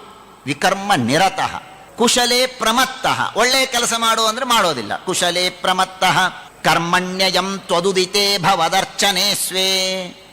ನೀನೇನು ಮಾಡು ಅಂತ ಹೇಳಿದ್ದಿ, ನಿನ್ನ ಪೂಜೆ ಮಾಡು ಅಂತಂತೀಯ, ವೇದದಲ್ಲಿ ಆದೇಶ ಮಾಡಿದ್ಯಾ, ಯಾವುದನ್ನು ಕೇಳೋದಿಲ್ಲ, ಎಲ್ಲವನ್ನೂ ವಯಲೇಟ್ ಮಾಡ್ತಾರೆ, ಎಲ್ಲವನ್ನೂ ಬಿಡ್ತಾರೆ. ಯಸ್ತಾವದಸ್ಯ ಬಲವಾನಿಹ ಜೀವಿತಾಶಾಂ ಸದ್ಯಶ್ಚಿನತ್ಯ ನಿಮಿಷಾಯ ನಮೋಸ್ತು ತಸ್ಮೈ. ಆರಾಮಾಗಿ ಇರ್ತಾರೆ, ಆರಾಮಾಗಿ ಇರ್ತಾರೆ, ಏನು ಯೋಚನೆಯೇ ಇರಿದ್ದಾರೆ. ಕಾಲ ಬಂದು ನಮ್ಮನ್ನು ನುಂಗುತ್ತಾ ಇದೆ ಅಂತ ಗೊತ್ತಿದ್ದರೂ ಕೂಡ ನಾವು ದೇವರ ಮುಖ ಮಾಡೋದಿಲ್ಲ, ದೇವರ ಕಡೆಗೆ ಮುಖ ಮಾಡೋದಿಲ್ಲ, ಅಷ್ಟೇ ಆರಾಮಾಗಿ ಇರ್ತೇವೆ. ಎಷ್ಟು ಚೆನ್ನಾಗಿ ಹೇಳ್ತಾರೆ ಅನಿಮಿಷಾಯ. ಇದು ಬಿಡಿ, ಇದರ ಮುಂದಿನ ಮಾತು ಇನ್ನೂ ಚೆನ್ನಾಗಿದೆ. ಬ್ರಹ್ಮದೇವರಂತಾರೆ, ಯಸ್ಮಾದ್ ಬಿಭೇಮ್ಯಹಮಪಿ ದ್ವಿಪರಾರ್ಧದಿಷ್ಟ್ಯಂ. ಏನು ಎಷ್ಟು ಆರಾಮಿದ್ದೀರೋ ನೀವು, ನಾನು ದ್ವಿಪರಾರ್ಧ. ಬ್ರಹ್ಮದೇವರು ಹೇಳಿಕೊಡ್ತಾರೆ, 2 ಪರಾರ್ಧ ಆಯುಷ್ಯ ನನಗೆ, 2 ಪರಾರ್ಧ ಆಯುಷ್ಯ. ಬ್ರಹ್ಮದೇವರ ಆಯುಷ್ಯ ಎಷ್ಟು ನಿಮಗೆ ಗೊತ್ತು, ಪಂಚಾಂಗ ಶ್ರವಣದಲ್ಲಿ ಕೇಳಿರ್ತೀರಿ, ಮುಂದೆ ಬರುತ್ತೆ ಮತ್ತೆ. 2 ಪರಾರ್ಧ, 2 ಒಂದು ಪರ ಆಯುಷ್ಯ ಇರುವಂತಹ ನಾನು ಕೂಡ ಅಯ್ಯೋ ಕಾಲನಾಮಕ ಭಗವಂತ ಬರ್ತಾನಪ್ಪ ಅಂತ ಗಾಬರಿ ಆಗ್ತೇನೆ. ಕಾಲನಾಮಕ ಭಗವಂತ ಬರ್ತಾನಪ್ಪ, ಮುಗಿದು ಹೋಗುತ್ತೆ ನನ್ನ ಆಯುಷ್ಯ, ಸಾಧನೆ ಮಾಡಿಕೊಳ್ಳಬೇಕು ಅಂತ ನಾನು ಅಂದುಕೋತೇನೆ. ನಾವೆಲ್ಲ ಹೇಳ್ತಾ ಇರ್ತೀವಲ್ಲ, ನಮ್ದೊಂದು ಚಟ ಏನೋ, ನಮ್ಮ ಬೇಳಕ್ಕೆ ಬಿಡ್ರಿ, ಏನು ರೀ ಟೀಚರ್ ಅಂದ್ರೆ ಗಾಬರಿ ಆಗ್ತಿದ್ವಪ್ಪ, ಈಗಿನ ಹುಡುಗರು ನೋಡಿ ಏನಿಲ್ಲ ಆರಾಮ್ ಇರ್ತಾರೆ ಅಂತೀವ ಇಲ್ವ? ಹಾಗಂತ ಇದ್ದಾರೆ ಬ್ರಹ್ಮದೇವರು. ನಮ್ಮ ಕಾಲಕ್ಕೆ ಪೊಲೀಸರು ಅಂದರೆ ಎಷ್ಟು ಅಂಜುತ್ತಿದ್ವಿ, ಟೀಚರ್ ಅಂದರೆ ಎಷ್ಟು ಅಂಜುತ್ತಿದ್ವಿ, ಈಗಿನ ಹುಡುಗರು ನೋಡಿ ಏನು ಬಿಂದಾಸಿದ್ದಾರಂತ. ಹಾಗೆ ಬ್ರಹ್ಮದೇವರಂತಾರೆ, ನನ್ನಂಥ ನಾನು ಕಾಲವನ್ನು ನೋಡಿ ಗಾಬರಿ ಆಗ್ತೇನೆ, ಯಾವಾಗ ಬರುತ್ತೋ ಏನೋ ಅಂತ. ಇವ್ರು ನೋಡಿ ಎಷ್ಟು ಆರಾಮಿದ್ದಾರೆ, ಆರಾಮಾಗಿ ಇದ್ದಾರೆ. ಲೋಕೋ ವಿಕರ್ಮ ನಿರಿತಃ ಯಸ್ಮಾದ್ ಭಿಭೇಮ್ಯಹಮಪಿ ದ್ವಿಪರಾರ್ಧದಿಷ್ಟ್ಯಂ. ಅಂತಹ ಆ ಕಾಲನಿಗೆ ಒಂದು ವಿಶೇಷಣ ಕೊಡ್ತಾರೆ ಬ್ರಹ್ಮದೇವರು. ಕಾಲ ಏನು, ಅನಂತ ಗುಣಪೂರ್ಣ, ಅವೆಲ್ಲ ಬಿಡ್ರಿ ಅಂತಾರೆ. ಕಾಲಕ್ಕೆ ಒಂದು ಸ್ಪೆಷಲ್ ಹೆಸರು ಬ್ರಹ್ಮದೇವರು ಕೊಟ್ಟದ್ದು, ಏನು? ವಿಸಖಾಯ. ಆ ಕಾಲನಿಗೆ ಗೆಳೆಯಂದಿರೇ ಯಾರೂ ಇಲ್ವಂತ. ಕಾಲನಿಗೆ ಇನ್ಫ್ಲೂಯೆನ್ಸ್ ಮಾಡಿ ಸ್ವಲ್ಪ ನೋಡ್ರಿ ನಿಮಗೆ ಭಾಳ ಪರಿಚಯ ಕಾಲ, ಏನಾದರೂ ಹೇಳಿ ಒಂದು 4 ದಿವಸ ಮುಂದಾಕ್ರಿ. ನೋ ವಿಸಖಾಯ. ಅವನು ಯಾರನ್ನೂ ಗೆಳೆಯಂದ್ರನ್ನೇ ಮಾಡ್ಕೊಳ್ಳಲ್ಲ ಕಾಲ, ನೋ ಅಂತಾನೆ. ಯಾರನ್ನೂ ಹತ್ತಿರ ಸೇರಿಸಲ್ಲ, ಅವನು ಹತ್ತಿರವೇ ಸೇರಿಸಲ್ಲ. ವಿಸಖಾಯ, ಯಾರಿಗೂ ಕಾಲ ಗೆಳೆಯನಲ್ಲ. ಅಂತಹ ಕಾಲ ಬರ್ತಾ ಇದೆ. ಆದರೂ ಇವರಿಷ್ಟು ಆರಾಮಾಗಿದ್ದಾರಲ್ಲ, ಅಂಥವರನ್ನು ನೋಡಿ ನನಗೆ ದುಃಖ ಆಗ್ತಾ ಇದೆ. ಮಾಭ್ಯೂಹೃದಾದಿಗ ಸತೋಂಭಸಿ. ಅಂತಹ ಭಗವಂತನ ನಾಭಿಯಿಂದ ನಾನು ಹೊರಗೆ ಬಂದಿದ್ದೇನೆ. ದೇವರು ನನಗೆ ಸೃಷ್ಟಿ ಮಾಡು ಅಂತ ಹೇಳಿದ್ದಾನೆ. ಈ ಸೃಷ್ಟಿ ಮಾಡುವ ಸಂದರ್ಭದಲ್ಲಿ ಏನು ಬ್ರಹ್ಮಾಂಡ ಸೃಷ್ಟಿ ಮಾಡೋದು ಅಂದರೆ ಏನು ಸುಮ್ಮನೆ ಹುಡುಗಾಟವಾ? ಏನು ಹುಡುಗಾಟಿಯ? ಏನು ಸುಮ್ಮನೆ ಮನೆಯಲ್ಲಿ ಒಂದು ಚಪಾತಿ, ಅಡಿಗೆ, ಅನ್ನ, ಚಟ್ನಿ ಮಾಡಿದಾಗ ಅಲ್ಲ. ಎಂಥ ಕೆಲಸ! ಇಂಥ ಕೆಲಸ ನಾನು ಮಾಡ್ತಾ ಇದ್ರು ದೇವರು ನನಗೊಂದು ವರ ಕೊಡಬೇಕು. ಏನದು? ಮಾರೀರಿ ಶಿಷ್ಟ ನಿಗಮಸ್ಯ ಗಿರಾಂ ವಿಸರ್ಗ. ನಾನು ಈ ಜಗತ್ತಿನ ಸೃಷ್ಟಿಯನ್ನು ಮಾಡ್ತಾ ಇರಬೇಕಾದರೂ ಕೂಡ ನಿರಂತರವಾಗಿ ನನ್ನ ಬಾಯಿಯಿಂದ ಭಗವಂತನ ಗುಣಗಾನ ಬರ್ತಾ ಇರಬೇಕು. ವೇದಗಳ ಉಚ್ಚಾರಣೆ ನಿಲ್ಲಬಾರದು. ಒಂದು ಸಣ್ಣ ಕೆಲಸ ಇದೆ ಅಂದರೆ ಸಂಧ್ಯಾ ವಂದನೆ ತಪ್ಪಿಸ್ತೇವೆ, ಗಾಯತ್ರಿ ಜಪ ತಪ್ಪಿಸ್ತೇವೆ, ಪಾರಾಯಣ ತಪ್ಪಿಸ್ತೇವೆ. ಯಾಕೆ ಅಂದರೆ ಏನೋ ಮದುವೆ ಇದೆ, ಮುಂಜುವೆ ಇದೆ ಅಂತ ಹೇಳ್ತೇವೆ, ಏನೋ ನೆಪವನ್ನು ಹೇಳ್ತೇವೆ. ಬ್ರಹ್ಮದೇವರಂತಾರೆ, ಬ್ರಹ್ಮಾಂಡದ ಸೃಷ್ಟಿಯನ್ನು ಮಾಡುವ ಸಂದರ್ಭದಲ್ಲೂ ಕೂಡ ಮಾರೀರಿ ಶಿಷ್ಟ ನಿಗಮಸ್ಯ ಗಿರಾಂ ವಿಸರ್ಗ. ಇದು ಬ್ರಹ್ಮದೇವರು ಬೇಡಿದ್ದಾರೆ, ನಮಗೇನು ಸಂಬಂಧ ಇಲ್ಲ ಅಂತ ಅಂದ್ಕೊಳ್ಳೋದು ಬೇಡ. ನಾವು ನಮ್ಮ ಯೋಗ್ಯತೆಗೆ ತಕ್ಕಂತೆ ದೇವರು ಕೊಡ್ತಾನೆ, ಕೇಳ್ಕೊಳ್ಳೋಣ. ಏನೋ ಕೆಲಸ ಮಾಡಬೇಕು, ಅಡಿಗೆ ಮಾಡಬೇಕು, ಉದ್ಯೋಗಕ್ಕೆ ಹೋಗಬೇಕು, ಪ್ರಯಾಣ ಮಾಡಬೇಕು. ಈ ಸಂದರ್ಭದಲ್ಲಿ ಮಾರೀರಿ ಶಿಷ್ಟ ನಿಗಮಸ್ಯ ಗಿರಾಂ ವಿಸರ್ಗ. ನನ್ನ ಬಾಯಿಯಿಂದ ಏನೋ ಹಾಡು ಬರಲಿ, ಸ್ತೋತ್ರ ಬರಲಿ, ನಾಮಸ್ಮರಣೆ ಬರ್ತಾ ಇರಲಿ. ಎಂಥ ಕೆಲಸ ಇದ್ದರೂ ಕೂಡ ನನ್ನ ಬಾಯಿಯಲ್ಲಿ ನಾಮಸ್ಮರಣೆ ಬರಲಿ ಅಂತ ನಾವು ದೇವರಿಗೆ ಪ್ರಾರ್ಥನೆಯನ್ನು ಮಾಡಬೇಕು ಅಂತಾರೆ ಬ್ರಹ್ಮದೇವರು. ದೇವರೇ, ನನಗಿನ್ನೇನಿಲ್ಲಪ್ಪ, ಭಾಳ ಟೆನ್ಷನ್ ಆಗಿದೆ, ಜಗತ್ತು ಸೃಷ್ಟಿ ಮಾಡಬೇಕು ಅಂತ. ಸ್ವಲ್ಪ ನೀ ಎದ್ದು ನನ್ನ ಬೆನ್ನ ಮೇಲೆ ಕೈ ಚಪ್ಪರಿಸಿ, ಮಾಧ್ವ ಗಿರ ಅಪನಯತಾತ್ ಪುರುಷ ಪುರಾಣ. ಹೇಳೋ, ಏನು ಮಾಡ್ತಿ ಹೇಳಿ ನೀನು. ಎಷ್ಟು ಚೆನ್ನಾಗಿ ಹೇಳ್ತಾರೆ, ಮಾಧ್ವ ಗಿರ ಅಪನಯತಾತ್ ಪುರುಷ ಪುರಾಣ. ನನ್ನ ಈ ಮನೋವಿಷಾದ ಇದೆಯಲ್ಲ, ಏನು ಮಾಡಬೇಕು, ಹೇಗೆ ಸೃಷ್ಟಿ ಮಾಡಬೇಕು ಅಂತ ಟೆನ್ಷನ್ ಮಾಡ್ಕೊಂಡಿದ್ದೀನಲ್ಲ, ಏನು ಬೇಡ, ದೇವರೊಮ್ಮೆ ಎದ್ದು ನನ್ನ ಮೈ ಮೇಲೆ ಬೆನ್ನ ಮೇಲೆ ಹಿಂಗೆ ಚಪ್ಪರಿಸೇ ನೀ ಮಾಡ್ತಿ ಹೋಗಿ ಅಂತಿಷ್ಟು ಅಂದುಬಿಟ್ರೆ ಸಾಕು. ಏನು ಕಾಳಜಿ ಮಾಡಬೇಡೋ ಬ್ರಹ್ಮ ಅಂತಿಷ್ಟು ಅನ್ಲಿ ಸಾಕು, ನಾ ಎಲ್ಲ ಮಾಡ್ಕೋತೀನಿ. ಒಂದು ದೇವರು ಒಂದು ಮಾತು ಸಾಕು, ನಾನು ಏನು ಯೋಚನೆ ಮಾಡಬೇಡ ನೀನು ಮಾಡು ಅಂತ ಇಷ್ಟು ಬ್ರಹ್ಮದೇವರು ಪ್ರಾರ್ಥನೆಯನ್ನು ಮಾಡಿದಾಗ ದೇವರು ಪ್ರತ್ಯಕ್ಷನಾಗಿ ಹೇಳ್ತಾರೆ, ಮಾ ವೇದ ಗರ್ಭಗಾಸ್ತಂದ್ರೀ. ಬ್ರಹ್ಮದೇವರು ಅದೇ ಬೇಡ್ಕೊಂಡಿದ್ರು, ದೇವರು ಅದೇ ಹೇಳ್ದ, ಏನು ಯೋಚನೆ ಮಾಡಬೇಡ, ಏನು ಭಯಪಡಬೇಡ. ಯನ್ಮಯಾ ಚೋದಿತಂ ಹ್ಯಗ್ರೆ ಯನ್ಮಾಂ ಪ್ರಾರ್ಥಯತೆ ಭವಾನ್. ನೀನೇನೇನು ಅಂದುಕೊಂಡಿದ್ದೀಯೋ, ನೀನೇನೇನು ಪ್ರಾರ್ಥನೆ ಮಾಡಿದ್ದೀಯೋ ಎಲ್ಲವೂ ಆಗತ್ತೆ. ಭೂಯಶ್ಚ ತಪ ಆತಿಷ್ಠ, ಮತ್ತೆ ನೀನು ತಪಸ್ಸನ್ನು ಮಾಡು, ಮತ್ತೆ ತಪಸ್ಸನ್ನು ಮಾಡು ಅಂತ ಹೇಳಿದಾಗ ಮತ್ತೆ ತಪಸ್ಸನ್ನು ಮಾಡು ಅಂತ ಆದೇಶವನ್ನು ಮಾಡಿದ್ದಾರೆ. ಆದೇಶವನ್ನು ಮಾಡಿ ಬೇಕಾದಷ್ಟು ನೀನೇನು ಬೇಡಿಕೊಂಡೆ, ನನ್ನ ಸ್ಮರಣೆ ತಪ್ಪಬಾರದು ಅಂತ ತಾನೇ, ಅವಶ್ಯವಾಗಿ ಸದಾ ನನ್ನ ಸ್ಮರಣೆ ಬರುತ್ತೆ. ಋಷಿಮಾದ್ಯಂ ನ ಬದ್ನಾತಿ ಪಾಪೀಯಾಂ ಸ್ವಾಂ ರಜೋಗುಣ. ಸೃಷ್ಟಿ ಮಾಡಬೇಕಾದರೆ ರಜೋಗುಣದ ಇನ್ಫ್ಲೂಯೆನ್ಸ್ ಬಹಳ ಇರುತ್ತೆ. ಸೃಷ್ಟಿಯಲ್ಲಿ ರಜೋಗುಣದ ಇನ್ಫ್ಲೂಯೆನ್ಸ್ ಬಹಳ. ಹಾಗಾಗಿ ಆ ರಜೋಗುಣದ ಇನ್ಫ್ಲೂಯೆನ್ಸು ನಿನಗಾಗದೇ ಇರಲಿ, ರಜೋಗುಣದ ಪ್ರಭಾವ ನಿನಗಾಗದೇ ಇರಲಿ ಅಂತ ದೇವರು ಅನುಗ್ರಹವನ್ನು ಮಾಡ್ತಾನೆ. ಅನುಗ್ರಹವನ್ನು ಮಾಡಿ ದೇವರಂತಾನೆ, ಬ್ರಹ್ಮ ನೀನು ನನ್ನ ಸ್ತೋತ್ರ ಮಾಡಿದೆಯಲ್ಲ, ನನ್ನ ಸ್ತೋತ್ರ ಮಾಡಿದೆಯಲ್ಲ, ಇದೇ ನಾನು ನಿನ್ನ ಮೇಲೆ ಮಾಡಿದ ದೊಡ್ಡ ಅನುಗ್ರಹ ಅಂತಾರೆ.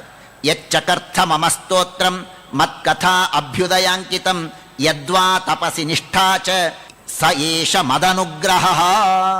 ನನ್ನ ಸ್ತೋತ್ರ ಮಾಡಬೇಕು ಅಂತ ನಿನಗನಿಸ್ತು, ಸ್ತೋತ್ರ ಮಾಡಿದಿ, ತಪಸ್ಸು ಮಾಡಿದಿ, ಇಷ್ಟೊತ್ತು ತಪಸ್ಸು ಮಾಡಿದಿ, ಇದೆಲ್ಲವೂ ನನ್ನ ಅನುಗ್ರಹವೇ. ಹೊಸದಾಗಿ ನಾನು ಇನ್ನೇನು ಅನುಗ್ರಹ ಮಾಡ್ತೀನೋ ಅದು ಬೇರೆ. ಆದರೆ ಇಲ್ಲಿಯವರೆಗೆ ನೀನು ನನ್ನ ಸ್ತೋತ್ರ ಮಾಡಿದ್ದು, ನನ್ನ ಸ್ಮರಣೆ ಮಾಡಿದ್ದು, ನನ್ನಲ್ಲಿ ಭಕ್ತಿ ಮಾಡಿದ್ದು, ತಪಸ್ಸು ಮಾಡಿದ್ದು ಎಲ್ಲವೂ ನನ್ನ ಅನುಗ್ರಹವೇ. ನನ್ನ ಅನುಗ್ರಹ ಇದ್ದರೇನೇ ಆಗತ್ತೆ. ಯಚ್ಚಕರ್ಥ ಮಮ ಸ್ತೋತ್ರಂ. ದೇವರು ನಮ್ಮಿಂದ ಸ್ತೋತ್ರ ಪಾರಾಯಣವನ್ನೋ ದಾಸರ ಹಾಡನ್ನೋ ಪ್ರವಚನವನ್ನೋ ಏನೋ ಮಾಡಿಸ್ತಾನಲ್ಲ, ಮಾಡಿಸಿದಾಗ ಇದು ಸ್ಮರಣೆ ಬರಬೇಕು. ಯಚ್ಚಕರ್ಥ ಮಮ ಸ್ತೋತ್ರಂ ಸಯೇಷ ಮದನುಗ್ರಹ. ದೇವರು ನಮ್ಮಿಂದ ಏನಾದರೂ ಒಂದು ಸತ್ಕರ್ಮ ಮಾಡಿಸಿದ, ಬಾಯಿಂದ ಒಂದು 4 ಒಳ್ಳೆಯ ಶಬ್ದ ಬಂತು ದೇವರ ಬಗ್ಗೆ ಅಂದರೆ, ಓ ಇವತ್ತು ದೇವರ ಅನುಗ್ರಹ ಆಯಿತು ಅಂತ ಅರ್ಥ ಮಾಡಿಕೊಳ್ಳಬೇಕು. ಮನೆಯಲ್ಲಿ ಕೂತಾಗ ಇದ್ದಕ್ಕಿದ್ದಾಗಿ ಈ ಬೇಸಿಗೆಯಲ್ಲಿ ತಂಪನೆ ಗಾಳಿ ಬಂತು ಅಂದರೆ ಎಲ್ಲೋ ಮಳೆ ಆಗಿದೆ ಅಂತ ಅನ್ಕೋತೇವೆ ಅಲ್ವೋ. ಓ ಎಲ್ಲೋ ಮಳೆ ಆಗಿರಬೇಕಪ್ಪ, ಅದಕ್ಕೆ ಇಷ್ಟು ತಂಪಿದೆ ಇವತ್ತು ಅಂತ ಅನ್ಕೋತೇವೆ. ಹಾಗೆ ನಮ್ಮ ಬಾಯಿಂದ ದೇವರ ಸ್ತೋತ್ರ ಬಂದರೆ, ಓ ಇವತ್ತು ದೇವರ ಅನುಗ್ರಹ ಮಾಡಿದ್ದಾನಪ್ಪ ಅಂತ ಅಂದುಕೊಳ್ಳಬೇಕು. ಚಕರ್ಥ ಮಮ ಸ್ತೋತ್ರಂ ಏಷತೆ ಮದನುಗ್ರಹ ಎಂಬುದಾಗಿ ಹೇಳ್ತಾರೆ. ಪ್ರೀತೋಹಮಸ್ತು ಭದ್ರಂತೆ ಲೋಕಾನಾಂ ವಿಜಯೇಚ್ಛಯ. ಇಲ್ಲಿ ಒಂದು ಸಣ್ಣ ತತ್ವ ಇದೆ, ಆ ತತ್ವವನ್ನು ಹೇಳ್ತೇನೆ. ದೇವರಂತಾನೆ, ಬ್ರಹ್ಮದೇವರೇ ನೀವು ಈ ಎಲ್ಲ ಲೋಕಗಳನ್ನು ಗೆಲ್ಲಬೇಕು ಅಂದರೆ ಆ ಎಲ್ಲ ಲೋಕಗಳ ಸೃಷ್ಟಿ ಮಾಡುವ ಶಕ್ತಿ ನನಗೆ ಬೇಕು ಅನ್ನುವುದಕ್ಕಾಗಿ ನನ್ನನ್ನು ಕುರಿತು ನೀವು ತಪಸ್ಸು ಮಾಡಿದ್ದೀರಲ್ಲ, ಅದಕ್ಕಾಗಿ ನನಗೆ ಬಹಳ ಸಂತೋಷ ಆಗಿದೆ, ನಿಮಗೆ ಅನುಗ್ರಹವನ್ನು ಮಾಡ್ತೇನೆ ಅಂತ ದೇವರಂತಾನೆ. ಇಲ್ಲೊಂದು ಪ್ರಶ್ನೆ ಬರುತ್ತೆ, ಅಲ್ಲ ಬ್ರಹ್ಮದೇವರು, ನೀವು ಹೇಳ್ತೀರಿ ಬ್ರಹ್ಮದೇವರು ನಿಷ್ಕಾಮವಾದ ಕರ್ಮವನ್ನು ಮಾಡ್ತಾರೆ, ದೇವರ ಭಕ್ತಿ, ದೇವರ ಪ್ರಸಾದ, ಜ್ಞಾನ ಇವುಗಳನ್ನು ಬಿಟ್ಟು ಬೇರೆ ಏನೂ ಕೇಳೋದಿಲ್ಲ, ಮೋಕ್ಷವನ್ನೂ ಕೇಳೋದಿಲ್ಲ ಬ್ರಹ್ಮದೇವರು ಅಂತ ಹೇಳ್ತೀರಿ.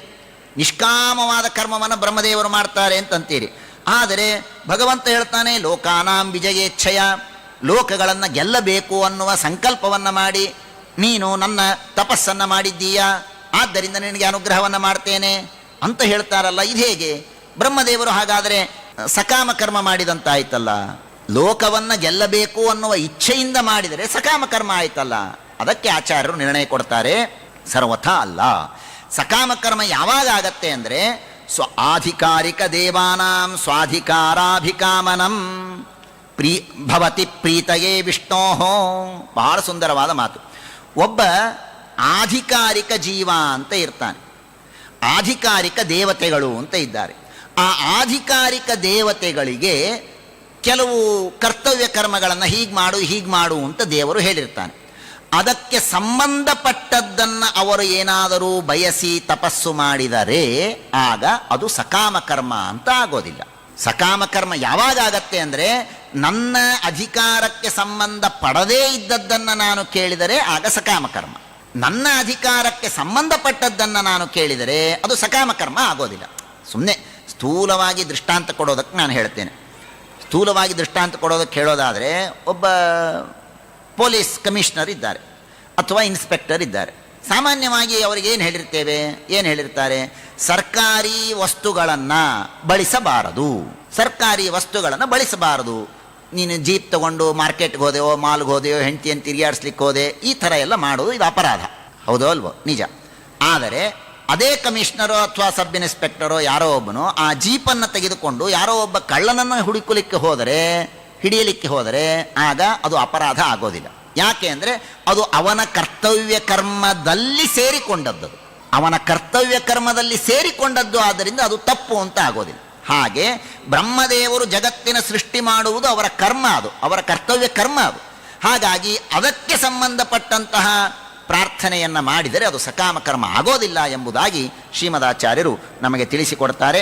ಹೀಗೆ ಆ ಸೃಷ್ಟಿಯನ್ನು ಮಾಡ್ತಾರೆ. ಭಗವಂತ ಅದೃಶ್ಯನಾದ ಬ್ರಹ್ಮದೇವರು ಸೃಷ್ಟಿಯನ್ನು ಪ್ರಾರಂಭ ಮಾಡಿದರು. ಬ್ರಹ್ಮದೇವರು ಸೃಷ್ಟಿಯನ್ನು ಪ್ರಾರಂಭ ಮಾಡಿ ಮತ್ತೆ 100 ವರ್ಷಗಳ ತಪಸ್ಸು ಮಾಡಿದ ಮೇಲೆ ಈಗ ಆ ಹೊರಗಿರುವ ನೀರನ್ನೆಲ್ಲ ಬ್ರಹ್ಮದೇವರು ಕುಡಿದು ಬಿಡ್ತಾರೆ. ಬ್ರಹ್ಮದೇವರು ಕುಡಿದು ಆ ನೀರನ್ನೆಲ್ಲ ಖಾಲಿ ಮಾಡ್ತಾರೆ. ಈ ಪದ್ಮದಿಂದ, ಆ ಪದ್ಮ ಇತ್ತಲ್ಲ, ಈ ಪದ್ಮದಿಂದಲೇ ಲೋಕಗಳ ಸೃಷ್ಟಿ ಮಾಡೋಣ ಅಂತ ಅಂದುಕೊಳ್ತಾರೆ.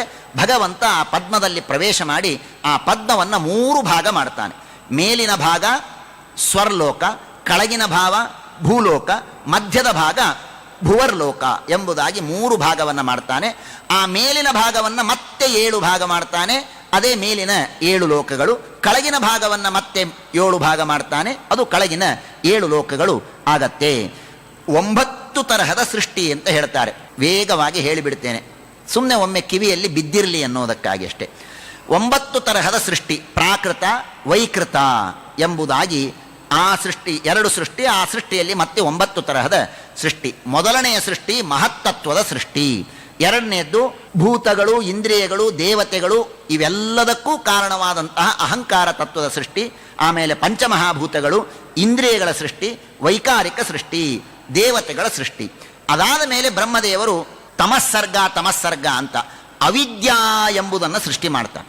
ಆ ಅವಿದ್ಯಾ ಎಷ್ಟು ಕಪ್ಪು ಅಂದರೆ ಕಪ್ಪು, ಮಹಾ ಕೆಟ್ಟುವಳು. ಹಾಗಾಗಿ ಆ ಅವಿದ್ಯಾದಿಂದ ತಮಸ್ಸು, ಮೋಹ, ಮಹಾಮೋಹ, ತಾಮಿಸ್ರ, ಅಂಧತಾಮಿಸ್ರ ಎಂಬುದಾಗಿ 5 ಪಂಚಪರ್ವ ಅವಿದ್ಯಾ ಅಂತ ಇದನ್ನು ಕರೀತಾರೆ. ಅವುಗಳು ಸೃಷ್ಟಿಯಾಗತ್ತೆ. ಇವುಗಳನ್ನು ಸೃಷ್ಟಿ ಮಾಡಬೇಕಾದರೆ ಬ್ರಹ್ಮದೇವರು ಅಬುದ್ಧಿತಃ ಸ್ವಲ್ಪ ದೇವರಲ್ಲಿ ಸ್ಪೆಷಲ್ಲಾಗಿ ಬೇಡಿಕೊಂಡ್ರಂತೆ. ಈ ಕೆಟ್ಟ ವಸ್ತುಗಳು ಸೃಷ್ಟಿ ಮಾಡ್ತಾ ಇದ್ದೇನಪ್ಪ ಅಂತ ದೇವರಲ್ಲಿ ಭಕ್ತಿ ಅನಿವಾರ್ಯ. ಸೃಷ್ಟಿ ಮಾಡಲೇಬೇಕು, ಜಗತ್ತು ನಡೆಯಬೇಕಂದ್ರೆ ಒಳ್ಳೆಯದು ಇರಬೇಕು, ಕೆಟ್ಟದ್ದು ಇರಬೇಕು. ಹಾಗಾಗಿ ಆ ಅಬುದ್ಧಿತಃ ಭಗವಂತನಲ್ಲಿ ವಿಶೇಷ ಪ್ರಾರ್ಥನೆಯನ್ನು ಮಾಡಿಕೊಂಡು ಸೃಷ್ಟಿಯನ್ನು ಮಾಡ್ತಾರೆ, ಈ ಅವಿದ್ಯಾವನ್ನು. ಅದಾದ ಮೇಲೆ ಉತ್ಸ್ರೋತಸ್ ಅಂತ ಸೃಷ್ಟಿ. ಉತ್ಸ್ರೋತಸ್ ಅಂದರೆ ಯಾವುದು? ಈ ಎಲ್ಲ ಗಿಡಮರಗಳು. ಆ ಗಿಡಮರಗಳಲ್ಲಿ ಬೇಕಾದಷ್ಟು ಇದೆ. ವನಸ್ಪತಿ, ಓಷಧಿ, ಲತಾ, ತ್ವಕ್ಸಾರ, ವೀರುಧ, ದ್ರುಮ ಅಂತ. ಹಣ್ಣು ಇಲ್ಲದೆ ಇರುವಂತಹ ಗಿಡಗಳು, ಹೂ ಇಲ್ಲದೆ ಹಣ್ಣನ್ನು ಕೊಡುವಂತಹ ಗಿಡಗಳು, ಹಲಸಿನ ಮರ ಇತ್ಯಾದಿಗಳು, ಅವುಗಳನ್ನು ವನಸ್ಪತಿ ಅಂತ ಕರೀತಾರೆ. ಭತ್ತ, ಜೋಳ, ಗೋಧಿ ಇವುಗಳನ್ನೆಲ್ಲ ವ್ರೀಹಿ ಅಂತ ಕರೀತಾರೆ. ಬಳ್ಳಿಗಳನ್ನು ಲತಾ ಅಂತ ಕರೀತಾರೆ. ಬಿದುರಿನ ವೃಕ್ಷಗಳು, ಬಿದುರಿನ ಗಿಡಗಳನ್ನು ತ್ವಕ್ಸಾರ ಅಂತ ಕರೀತಾರೆ. ಈ ಮಶ್ರೂಮ್ ಇತ್ಯಾದಿಗಳೆಲ್ಲ ಅವನ್ನ ವೀರುಧ ಅಂತ ಕರೀತಾರೆ. ಮಾವಿನ ಹಣ್ಣು, ಮಾವಿನ ಮರ ಇವುಗಳನ್ನೆಲ್ಲ ದ್ರುಮ ಅಂತ ಕರೀತಾರೆ. ಹೀಗಾಗಿ ಈ ತರಹದ ಸೃಷ್ಟಿಗಳಿದೆ. ಇವುಗಳನ್ನು ಉತ್ಸ್ರೋತಸ್ ಅಂತ ಕರೀತಾರೆ. ಉತ್ ಅಂದರೆ ಮೇಲೆ, ಸ್ರೋತಸ್ ಅಂದರೆ ಬೆಳೆಯುತ್ತೆ. ಇವು ಮೇಲೆ ಬೆಳೀತಾ ಹೋಗುತ್ತೆ ಅನ್ನುವುದಕ್ಕಾಗಿ ಉತ್ಸ್ರೋತಸ್. ಅದಲ್ಲದೇನೆ ಇದು ತುಂಬ ಮನುಷ್ಯನಿಗೆ ಉಪಕಾರ ಮಾಡುತ್ತೆ ಅನ್ನುವುದಕ್ಕಾಗಿಯೂ ಇದು ದೊಡ್ಡದು ಎಂಬುದಾಗಿ, ಮನುಷ್ಯನಿಗೆ ಉಪಕಾರಕ ಅನ್ನುವುದಕ್ಕಾಗಿಯೂ ಅದಕ್ಕೆ ಆ ಮಹತ್ವವನ್ನು ಕೊಟ್ಟಿದ್ದಾರೆ. ಅದಾದ ಮೇಲೆ ತಿರ್ಯಕ್ ಸ್ರೋತಸ್ ಅಂತ 28 ತರಹದ ಪ್ರಾಣಿಗಳು, ಅನೇಕ ಪ್ರಾಣಿಗಳಿದೆ, ಪ್ರಧಾನವಾಗಿ 28 ವಿಭಾಗವನ್ನು ಮಾಡಿದ್ದಾರೆ. ಅವುಗಳನ್ನೆಲ್ಲ ತಿರ್ಯಕ್ ಸ್ರೋತಸ್ ಅಂತ. ಇವುಗಳು ಮೇಲೂ ಹೋಗೋದಿಲ್ಲ, ಕೆಳಗೂ ಬರೋದಿಲ್ಲ. ಏನು ಮನುಷ್ಯರಿಗೆ ಅಂಥ ಉಪಕಾರಕ್ಕೂ ಅಲ್ಲ, ಕೆಟ್ಟ ಕೆಲಸ ಮಾಡಿ ನರಕಕ್ಕೂ ಹೋಗೋರಲ್ಲ ಇವರು. ಉತ್ಸ್ರೋತಸ್ ಯಾರು? ಗಿಡಮರಗಳು. ಯಾಕೆ? ಮೇಲೆ ಹೋಗುತ್ತೆ, ಮನುಷ್ಯರಿಗೆ ಉಪಕಾರ ಮಾಡುತ್ತೆ. ಪ್ರಾಣಿಗಳು ತಿರ್ಯಕ್ ಸ್ರೋತಸ್, ಸೀದಾ ಇರುತ್ತೆ, ಅವೇನು ಆ ಕಡೆನೂ ಇಲ್ಲ ಈ ಕಡೆನೂ ಇಲ್ಲ. ನಮ್ಮ ಹಣೆ ಬಾರ ನೋಡಿ, ನಾವು ಅರ್ವಾಕ್ ಸ್ರೋತಸ್ ಅಂತೆ, ನಾವು ಯಾವಾಗಲೂ ಕೆಳಗೆ ಹೋಗ್ತೇವಂತೆ. ಎಂಥ ಪರಿಸ್ಥಿತಿ ಇದೆ. ಮನುಷ್ಯರ ಸೃಷ್ಟಿ ಇದನ್ನು ಅರ್ವಾಕ್ ಸ್ರೋತಸ್ ಅಂತ ಕರೀತಾರೆ. ಯಾಕೆ ಅಂದರೆ ಮನುಷ್ಯನಿಗೆ ಏನೂ ಮೋಟಿವೇಶನ್ ಇಲ್ಲದೆ ಸುಮ್ಮನೆ ಬಿಟ್ಟರೆ ಅವನು ಮಾಡೋದು ಕೆಟ್ಟ ಕೆಲಸನೇ. ಅವನು ಮಾಡೋದು ಕೆಟ್ಟ ಕೆಲಸವನ್ನೇ ಮಾಡ್ತಾನೆ. 10 ಜನ ಇದ್ದಾಗ ಅದಕ್ಕೆ ತಮಾಷೆ ಮಾಡ್ತಾಯಿದ್ರು ಒಬ್ಬರು. 10 ಮನೆಯಲ್ಲಿ ಹೆಂಡತಿ, ತಂದೆ, ತಾಯಿ, ಮಕ್ಕಳು ಎಲ್ಲರೂ ಇದ್ದರೆ ಸಂಧ್ಯಾ ವಂದನೆ ಒಂದು 15ರಿಂದ 20 ನಿಮಿಷ ಮಾಡ್ತಾನಂತೆ. ಎಲ್ಲರೂ ಊರಿಗೆ ಹೋಗಿದ್ದರೆ ಸಂಧ್ಯಾ ವಂದನೆ ಒಂದು 2 ನಿಮಿಷದಲ್ಲಿ ಮುಗಿದು ಹೋಗುತ್ತಂತೆ. ಯಾಕೆಂದ್ರೆ ನೋಡೋರೇ ಇಲ್ಲ. ಮನುಷ್ಯನಿಗೆ ಸಹಜವಾಗಿ ಬಿಟ್ಟರೆ ಅವನು ಪ್ರಾಯ ಕೆಟ್ಟ ಕೆಲಸವನ್ನು ಮಾಡ್ತಾನೆ. ವಿಶೇಷವಾಗಿ ಸಂಸ್ಕಾರ ಕೊಟ್ಟು ಅವನನ್ನು ಒಳ್ಳೆಯ ಕೆಲಸ ಮಾಡಲಿಕ್ಕೆ ಹುರಿದುಂಬಿಸಬೇಕೇ ಹೊರತು ಹಾಗೇ ಬಿಟ್ಟರೆ ಅವನು ಕೆಟ್ಟ ಕೆಲಸವನ್ನೇ ಮಾಡ್ತಾನೆ. ಅರ್ವಾಕ್, ತನ್ನನ್ನು ತಾನು ಕೆಳಗೆ ಬೀಳಿಸಿಕೊಳ್ಳುವ ಕೆಲಸ ಮಾಡ್ತಾನೆ. ಆದ್ದರಿಂದ ಅವನನ್ನು ಅರ್ವಾಕ್ ಸ್ರೋತಸ್ ಅಂತ ಕರೀತಾರೆ. ಇದಾದ ಮೇಲೆ ಪ್ರಾಕೃತ ವೈಕೃತ ಉಭಯಾತ್ಮಕ ಸೃಷ್ಟಿ ಎಂಬುದಾಗಿ ಕರೀತಾರೆ. ದೇವತೆಗಳ ಸೃಷ್ಟಿ ವಿಬುಧ ವಿಬುಧ ಅಂತ ದೇವತೆಗಳನ್ನು ಕರೆಯೋದು. ಎಲ್ಲ ದೇವತೆಗಳನ್ನು ವಿಬುಧ ಅಂತ ಕರೀತಾರೆ. ಅದರ ಜೊತೆಗೆ 100 ಜನ ಪಿತೃಗಳು, 100 ಜನ ಪಿತೃಗಳು, 30 ಅಸುರರು, ಬಲಿ ಚಕ್ರವರ್ತಿ ಇತ್ಯಾದಿಗಳು ಅಸುರರು, 100 ಗಂಧರ್ವರು, 100 ಅಪ್ಸರಾ ಸ್ತ್ರೀಯರು, 70 ಯಕ್ಷರಾಕ್ಷಸರು, 30 ಚಾರಣರು, 100 ಜನ ಸಿದ್ಧರು ಹಾಗೂ 70 ಜನ ಭೂತ ಪ್ರೇತ ಪಿಶಾಚ ವಿದ್ಯಾಧರ ಕಿನ್ನರ. ಇವರೆಲ್ಲರೂ ದೇವತೆಗಳಲ್ಲಿ ಸೇರುವವರು. ದೇವತೆಗಳಲ್ಲಿ ದೇವತೆಗಳು, ಪ್ರಧಾನ ದೇವತೆಗಳು ಇಂದ್ರಾದಿಗಳು ವಿಬುಧರು, ಅವರ ಜೊತೆಗೆ ಓಡಾಡ್ತಾರೆ. ಆದ್ದರಿಂದ ಇವರೆಲ್ಲರನ್ನೂ ಕೂಡ ವಿಬುಧರು ಅಂತ ಕರೀತಾರೆ ಎಂಬುದಾಗಿ ತಿಳಿಸಿಕೊಡ್ತಾರೆ. ಇವರಲ್ಲಿ ಈ ಅಸುರರಿದ್ದಾರಲ್ಲ, ಬಲಿಚಕ್ರವರ್ತಿ, ಇವರೆಲ್ಲ ನೋಡೋದಕ್ಕೆ ಮಾತ್ರ ದೇವತೆಗಳ ದ್ರೋಹ ಮಾಡ್ತಾರಂತಿವರು. ಒಳಗೆಲ್ಲ ದೇವತೆಗಳ ಮೇಲೆ ಭಕ್ತಿ ಇರತ್ತಂತೆ. ನಾನು ಅಸುರನಾಗಿ ಹುಟ್ಟಿದ್ದೇನೆ, ಇಲ್ಲದೇ ಇದ್ರೆ ಈ ಜನ ಎಲ್ಲ ನನ್ನನ್ನು ಸುಮ್ಮನೆ ಬಿಡೋದಿಲ್ಲ ಅನ್ನೋದಕ್ಕೆ ಮೇಲ್ನೋಟಕ್ಕೆ ದೇವತೆಗಳ ವಿರೋಧವನ್ನು ಮಾಡುವವರು ಬಲಿಚಕ್ರವರ್ತಿ, ಪ್ರಹ್ಲಾದರಾಜರು, ಇಂಥ ದೊಡ್ಡ ದೊಡ್ಡ ಅಸುರರು ಎಂಬುದಾಗಿ ತಿಳಿಸಿಕೊಡ್ತಾರೆ. ದೇವತೆಗಳಿಗಾಗಿ ನೃತ್ಯ ಗಾನ ಮಾಡುವವರೆಲ್ಲರೂ ಗಂಧರ್ವ ಮತ್ತು ಅಪ್ಸರರು. ದೇವತೆಗಳ ರಥವನ್ನು ಓಡಿಸುವವರು, ದೇವತೆಗಳಿಗಾಗಿ ಯುದ್ಧ ಮಾಡುವವರು ಇವರು ಯಕ್ಷರಾಕ್ಷಸರು ಅಂತ ಕರೀತಾರೆ. ದೇವತೆಗಳು ಏನೇ ಕೆಲಸ ಹೇಳಿದರೂ ಸಿದ್ಧ ಸಿದ್ಧ ಸಿದ್ಧ ಸಿದ್ಧ, ಆಯಿತು ಆಯಿತು ಅಂತ ಯಾರಿದ್ದಾರೋ ಅವರು ಸಿದ್ಧರು ಅಂತ ಕರೀತಾರೆ. ದೇವತೆಗಳ ಸೇವೆಯನ್ನು ಮಾಡುವವರು ಚಾರರು ಎಂಬುದಾಗಿ ಕರೆಸಿಕೊಳ್ತಾರೆ. ಹೀಗೆ ಇಷ್ಟನ್ನು ತಿಳಿಸಿಕೊಡ್ತಾರೆ. ಇದಾದ ಮೇಲೆ ವಿದುರರು ಪ್ರಶ್ನೆ ಮಾಡ್ತಾರೆ, ಆ ಭಗವಂತನ ಕಾಲರೂಪಿಯಾದ ಆ ಭಗವಂತನ ಮಹಿಮೆಯನ್ನು ಹೇಳಿ ಅಂತ ಕೇಳ್ತಾರೆ. ಬಹಳ ಸುಂದರವಾದಂತಹ ಮಾತನ್ನೆಲ್ಲ ತಿಳಿಸಿಕೊಡ್ತಾರೆ. ಕಾಲರೂಪಿಯಾದ ಭಗವಂತನ ಮಹಿಮೆ ಏನು? ಆಗ ಕಾಲದ ವಿವರವನ್ನು ಮಾಡ್ತಾರೆ. ದೇವರನ್ನು ನಾನೆಲ್ಲ ಶ್ಲೋಕ ಓದೋದಿಲ್ಲ, ವಿಷಯಗಳನ್ನು ಮಾತ್ರ ಹೇಳ್ತಾ ಹೋಗ್ತೇನೆ. ಇಲ್ಲಿ ಅನೇಕ ವಿಷಯಗಳನ್ನು ನೀವು ಪಂಚಾಂಗ ಶ್ರವಣದಲ್ಲೂ ಕೇಳಿರ್ತೀರಿ, ಹೀಗಾಗಿ ವೇಗದಿಂದ ಹೇಳ್ತೇನೆ. ದೇವರನ್ನು ಅನಂತ ಅನಂತ ಅಂತ ಕರೆಯೋದು. ಯಾಕೆ ಅನಂತ ಅಂತ ಕರೀತಾರೆ? ದೇವರಿಗೆ ಅಂತ ಇಲ್ಲ. ಅಂತ ಇಲ್ಲ. ಅಂತ ಇಲ್ಲ ಅಂದರೆ ಏನು? 3 ತರಹದ ಅಂತ ಬರುವ ಸಾಧ್ಯತೆ ಇದೆ. ಒಬ್ಬ ವ್ಯಕ್ತಿಗೆ 3 ತರಹದ ಅಂತ ಬರಬಹುದು. ಒಂದು ದೇಶತಃ ಅಂತ. ದೇಶತಃ ಅಂತ ಅಂದ್ರೇನು? ನಾನಿಲ್ಲಿದ್ದೇನೆ, ಅಲ್ಲಿರಲು ಸಾಧ್ಯವಿಲ್ಲ, ನನಗೊಂದು ಚೌಕಟ್ಟಿದೆ. ನಾನು ಈ ಸ್ಥಳದಲ್ಲಿ ಕೂತಿದ್ದೇನೆ ಅಂದರೆ ಇಷ್ಟೇ ಸ್ಥಳದಲ್ಲಿ ನಾನು ಕೂಡಬಹುದೇ ಹೊರತು ಈ ಏನು 3 ಫೀಟೋ 2 ಫೀಟೋ ಇದು ಇಷ್ಟೇ ಸ್ಥಳದಲ್ಲಿ ನಾನು ಇರ್ಬೋದೇ ಹೊರತು ಅಲ್ಲಿ ಇಲ್ಲಿ ಇರಲಿಕ್ಕಾಗೋದಿಲ್ಲ. ಸೊ ನಮಗೆಲ್ಲ ದೇಶತಃ ಒಂದು ಅಂತ ಇದೆ, ಪರಿಮಿತಿ ಇದೆ, ಒಂದು ಚೌಕಟ್ಟಿದೆ. ದೇವರಿಗೆ ಈ ದೇಶತಃ ಅಂತ ಇಲ್ಲ, ಎಲ್ಲ ಕಡೆಗೆ ವ್ಯಾಪ್ತನಾಗಿದ್ದಾನೆ, ಆದ್ದರಿಂದ ಅನಂತ. ಇನ್ನು ಎರಡನೆಯದ್ದು ಕಾಲತಃ ಅಂತ. ಕಾಲತಃ ಅಂತ ಅಂದರೆ ಏನು? ಒಬ್ಬ ವ್ಯಕ್ತಿ 50 ವರ್ಷ ಬದುಕ್ತಾನೆ, ಮುಗಿದೋಯ್ತು ಅವನ ಕಾಲ, ಸ್ಟಾಪ್. 100 ವರ್ಷ, 1000 ವರ್ಷ, 1,00,000 ವರ್ಷ, ಅಂತೂ ಒಂದು ವಸ್ತುವಿಗೆ ಹುಟ್ಟು ಇದೆ, ಸಾವು ಇದೆ. ಅಂದರೆ ಕಾಲದ ಚೌಕಟ್ಟಿಗೆ ಅವನು ಬದ್ಧನಾಗಿದ್ದಾನೆ. ಇಲ್ಲಿ ಶುರುವು, ಇಲ್ಲಿ ಮುಗಿಯತ್ತೆ. ಇದು ಕಾಲತಃ ಅಂತ. ಈ ತರಹದ ಅಂತ್ಯ ದೇವರಿಗೆ ಇಲ್ಲ. ಆದ್ದರಿಂದ ದೇವರು ಅನಾದಿ ಕಾಲದಿಂದ ಅನಂತ ಕಾಲದವರೆಗೆ ಇದ್ದಾನೆ, ಆದ್ದರಿಂದ ಅವನು ಅನಂತ. ಇನ್ನೊಂದು ತರಹದ ಅಂತ ಇದೆ. ಅದೇನು ಅಂದರೆ ಗುಣತಃ ಅಂತ್ಯ. ಗುಣತಃ ಅಂತ್ಯ ಏನೋ? ನಿಮಗೆ ಸಂಸ್ಕೃತ ಬರುತ್ತಾ? ಬರುತ್ತೆ. ಕನ್ನಡ ಬರುತ್ತಾ? ಬರುತ್ತೆ. ತಮಿಳು ಬರುತ್ತಾ? ಬರುತ್ತೆ. ಫ್ರೆಂಚ್ ಬರುತ್ತಾ? ಇಲ್ಲ. ಜರ್ಮನಿ ಬರುತ್ತಾ? ಇಲ್ಲ. ಹಾಗಾದರೆ ನನಗೆ ನನ್ನ ಗುಣಗಳಲ್ಲಿ ಅಂತ್ಯ ಇದೆ. ಯಾವುದೋ ಒಂದು ನನಗಿಲ್ಲ, ಯಾವುದೋ ಒಂದು ನನಗಿಲ್ಲ. ಹಾಗಾದರೆ ಗುಣಗಳು ನನಗೆ ಲಿಮಿಟೆಡ್, ಸೀಮಿತವಾದ ಗುಣಗಳು ಇದ್ದರೆ ಅದು ಗುಣತಃ ಅಂತ. ಆದರೆ ಭಗವಂತನಿಗೆ ನಿಸ್ಸೀಮವಾದ ಗುಣ ಇದೆ. ಆದ್ದರಿಂದ ಭಗವಂತನನ್ನು ಅನಂತ ಎಂಬುದಾಗಿ ಕರೀತಾರೆ. ಅನಂತ ಎಂಬುದಾಗಿ ದೇವರಿಗೆ ಕರೀತಾರೆ.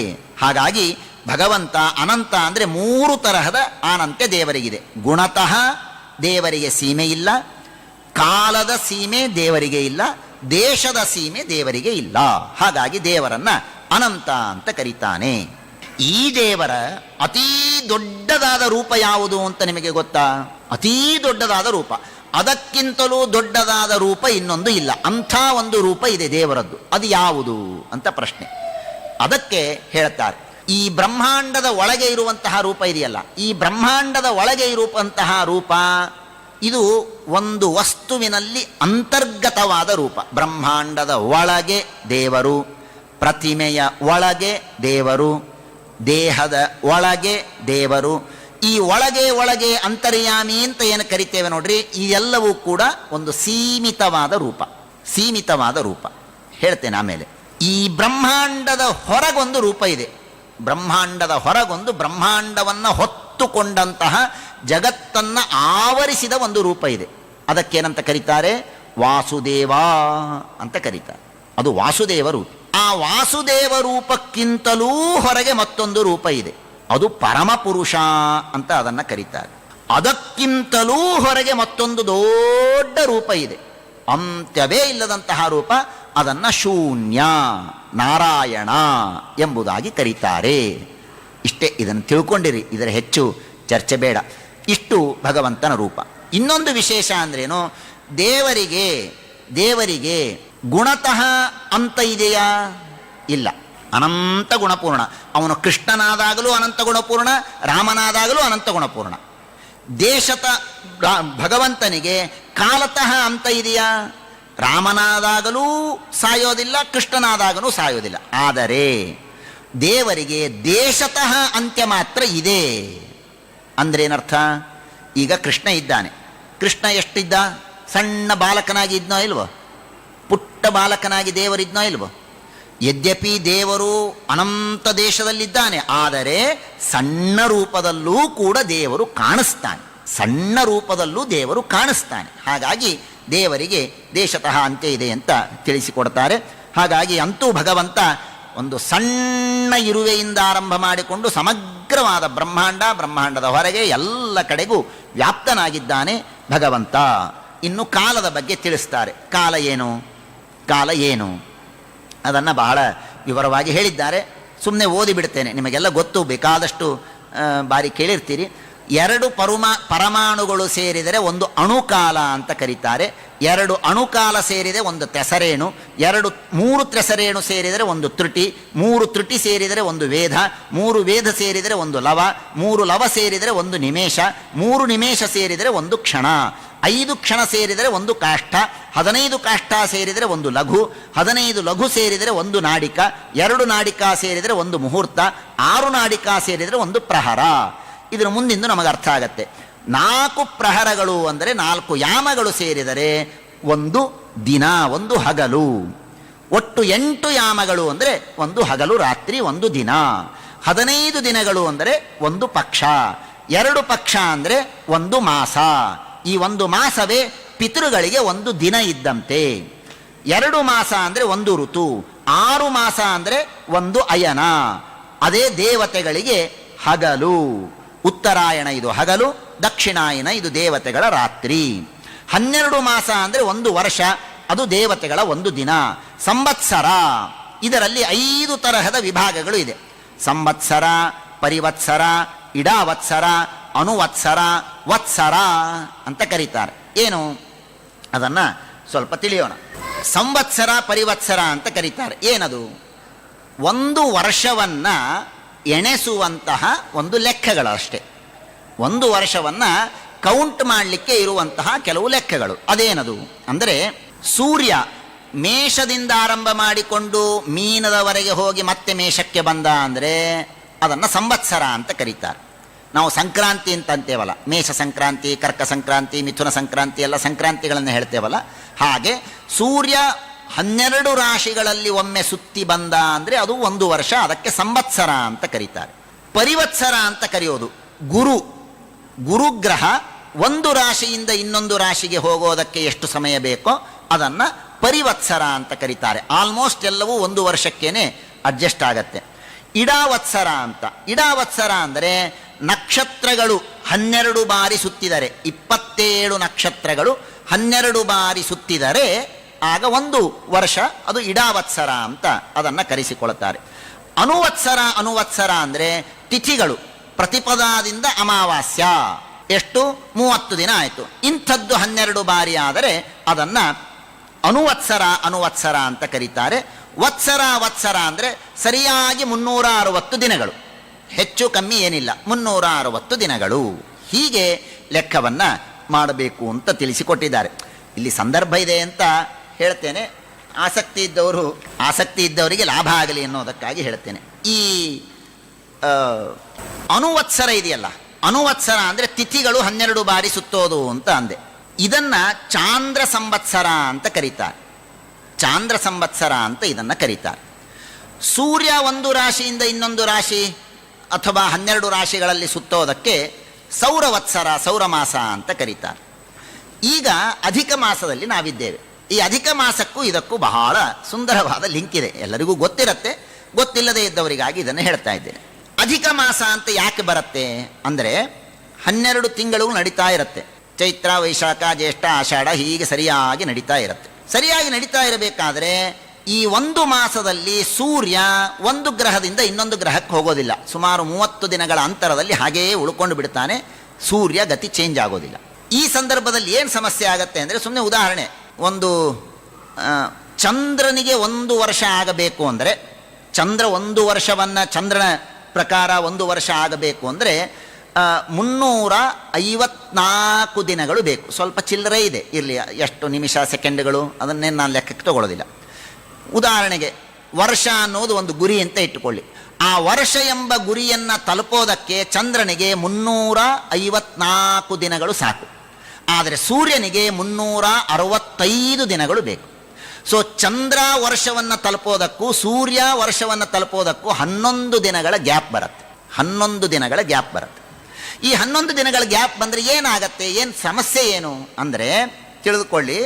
ಜಸ್ಟ್ ಇಮ್ಯಾಜಿನ್ ಮಾಡಿ, ಈ 11 ದಿನಗಳ ಗ್ಯಾಪನ್ನು ನಾವು ಫಿಕ್ಸ್ ಮಾಡಲಿಲ್ಲ, ಅಲೈನ್ ಮಾಡಲಿಲ್ಲ ಅಂತಾದರೆ ಏನಾಗತ್ತೆ ಅಂದರೆ, ಉದಾಹರಣೆಗೆ ತಿಳ್ಕೊಳ್ಳಿ, ಈ ವರ್ಷ ಮಾರ್ಚ್ 20ನೇ ತಾರೀಕು ಹೋಳಿ ಹುಣ್ಣಿಮೆ ಬಂದಿದೆ ಅಂತ ಅಂದ್ಕೊಳ್ಳಿ. ಮಾರ್ಚ್ 20ನೇ ತಾರೀಕು ಹೋಳಿ ಹುಣ್ಣಿಮೆ ಬಂದಿದೆ. ಹೋಳಿ ಹುಣ್ಣಿಮೆ ಯಾವತ್ತು ಬಂದಿದೆ? ಮಾರ್ಚ್ 20ನೇ ತಾರೀಕು. ಈ ಚಂದ್ರ ಮತ್ತು ಸೂರ್ಯರ ಡಿಸ್ಟನ್ಸನ್ನು ನಾವು ಅಲೈನ್ ಮಾಡಲಿಲ್ಲ ಅಂದರೆ ಮುಂದಿನ ವರ್ಷ ಹೋಗೋದಕ್ಕೆ 11 ದಿನ ಹಿಂದೆ ಹೋಗ್ಬಿಡುತ್ತೆ ನಮ್ಮ ಹೋಳಿ ಹುಣ್ಣಿಮೆ. ಈ ವರ್ಷ ಮಾರ್ಚ್ 20ಕ್ಕೆ ಬಂದದ್ದು ಮಾರ್ಚ್ 9ಕ್ಕೆ ಆಗಿಬಿಡುತ್ತೆ. ಹಾಗೆ ಮುಂದೆ ಹೋದರೆ ಫೆಬ್ರವರಿ 26ಕ್ಕಾಗತ್ತೆ. ಇನ್ನೂ ಮುಂದೆ ಹೋಗಿ ಫೆಬ್ರವರಿ 15ಕ್ಕೆ ಬರುತ್ತೆ. ಹಾಗೆ ಒಂದು 10 ವರ್ಷ ನೀವು ಅಧಿಕ ಮಾಸವನ್ನು ಕನ್ಸಿಡರೇ ಮಾಡಲಿಲ್ಲ ಅಂದರೆ ಹೋಳಿ ಹುಣ್ಣಿಮೆ ಡಿಸೆಂಬರಲ್ಲಿ ಬರುತ್ತೆ. ದೀಪಾವಳಿ ಫೆಬ್ರವರಿಯಲ್ಲಿ ಬರುತ್ತೆ. ಈ ತರಹ ಅಸ್ತವ್ಯಸ್ತ ಆಗಿಬಿಡುತ್ತೆ.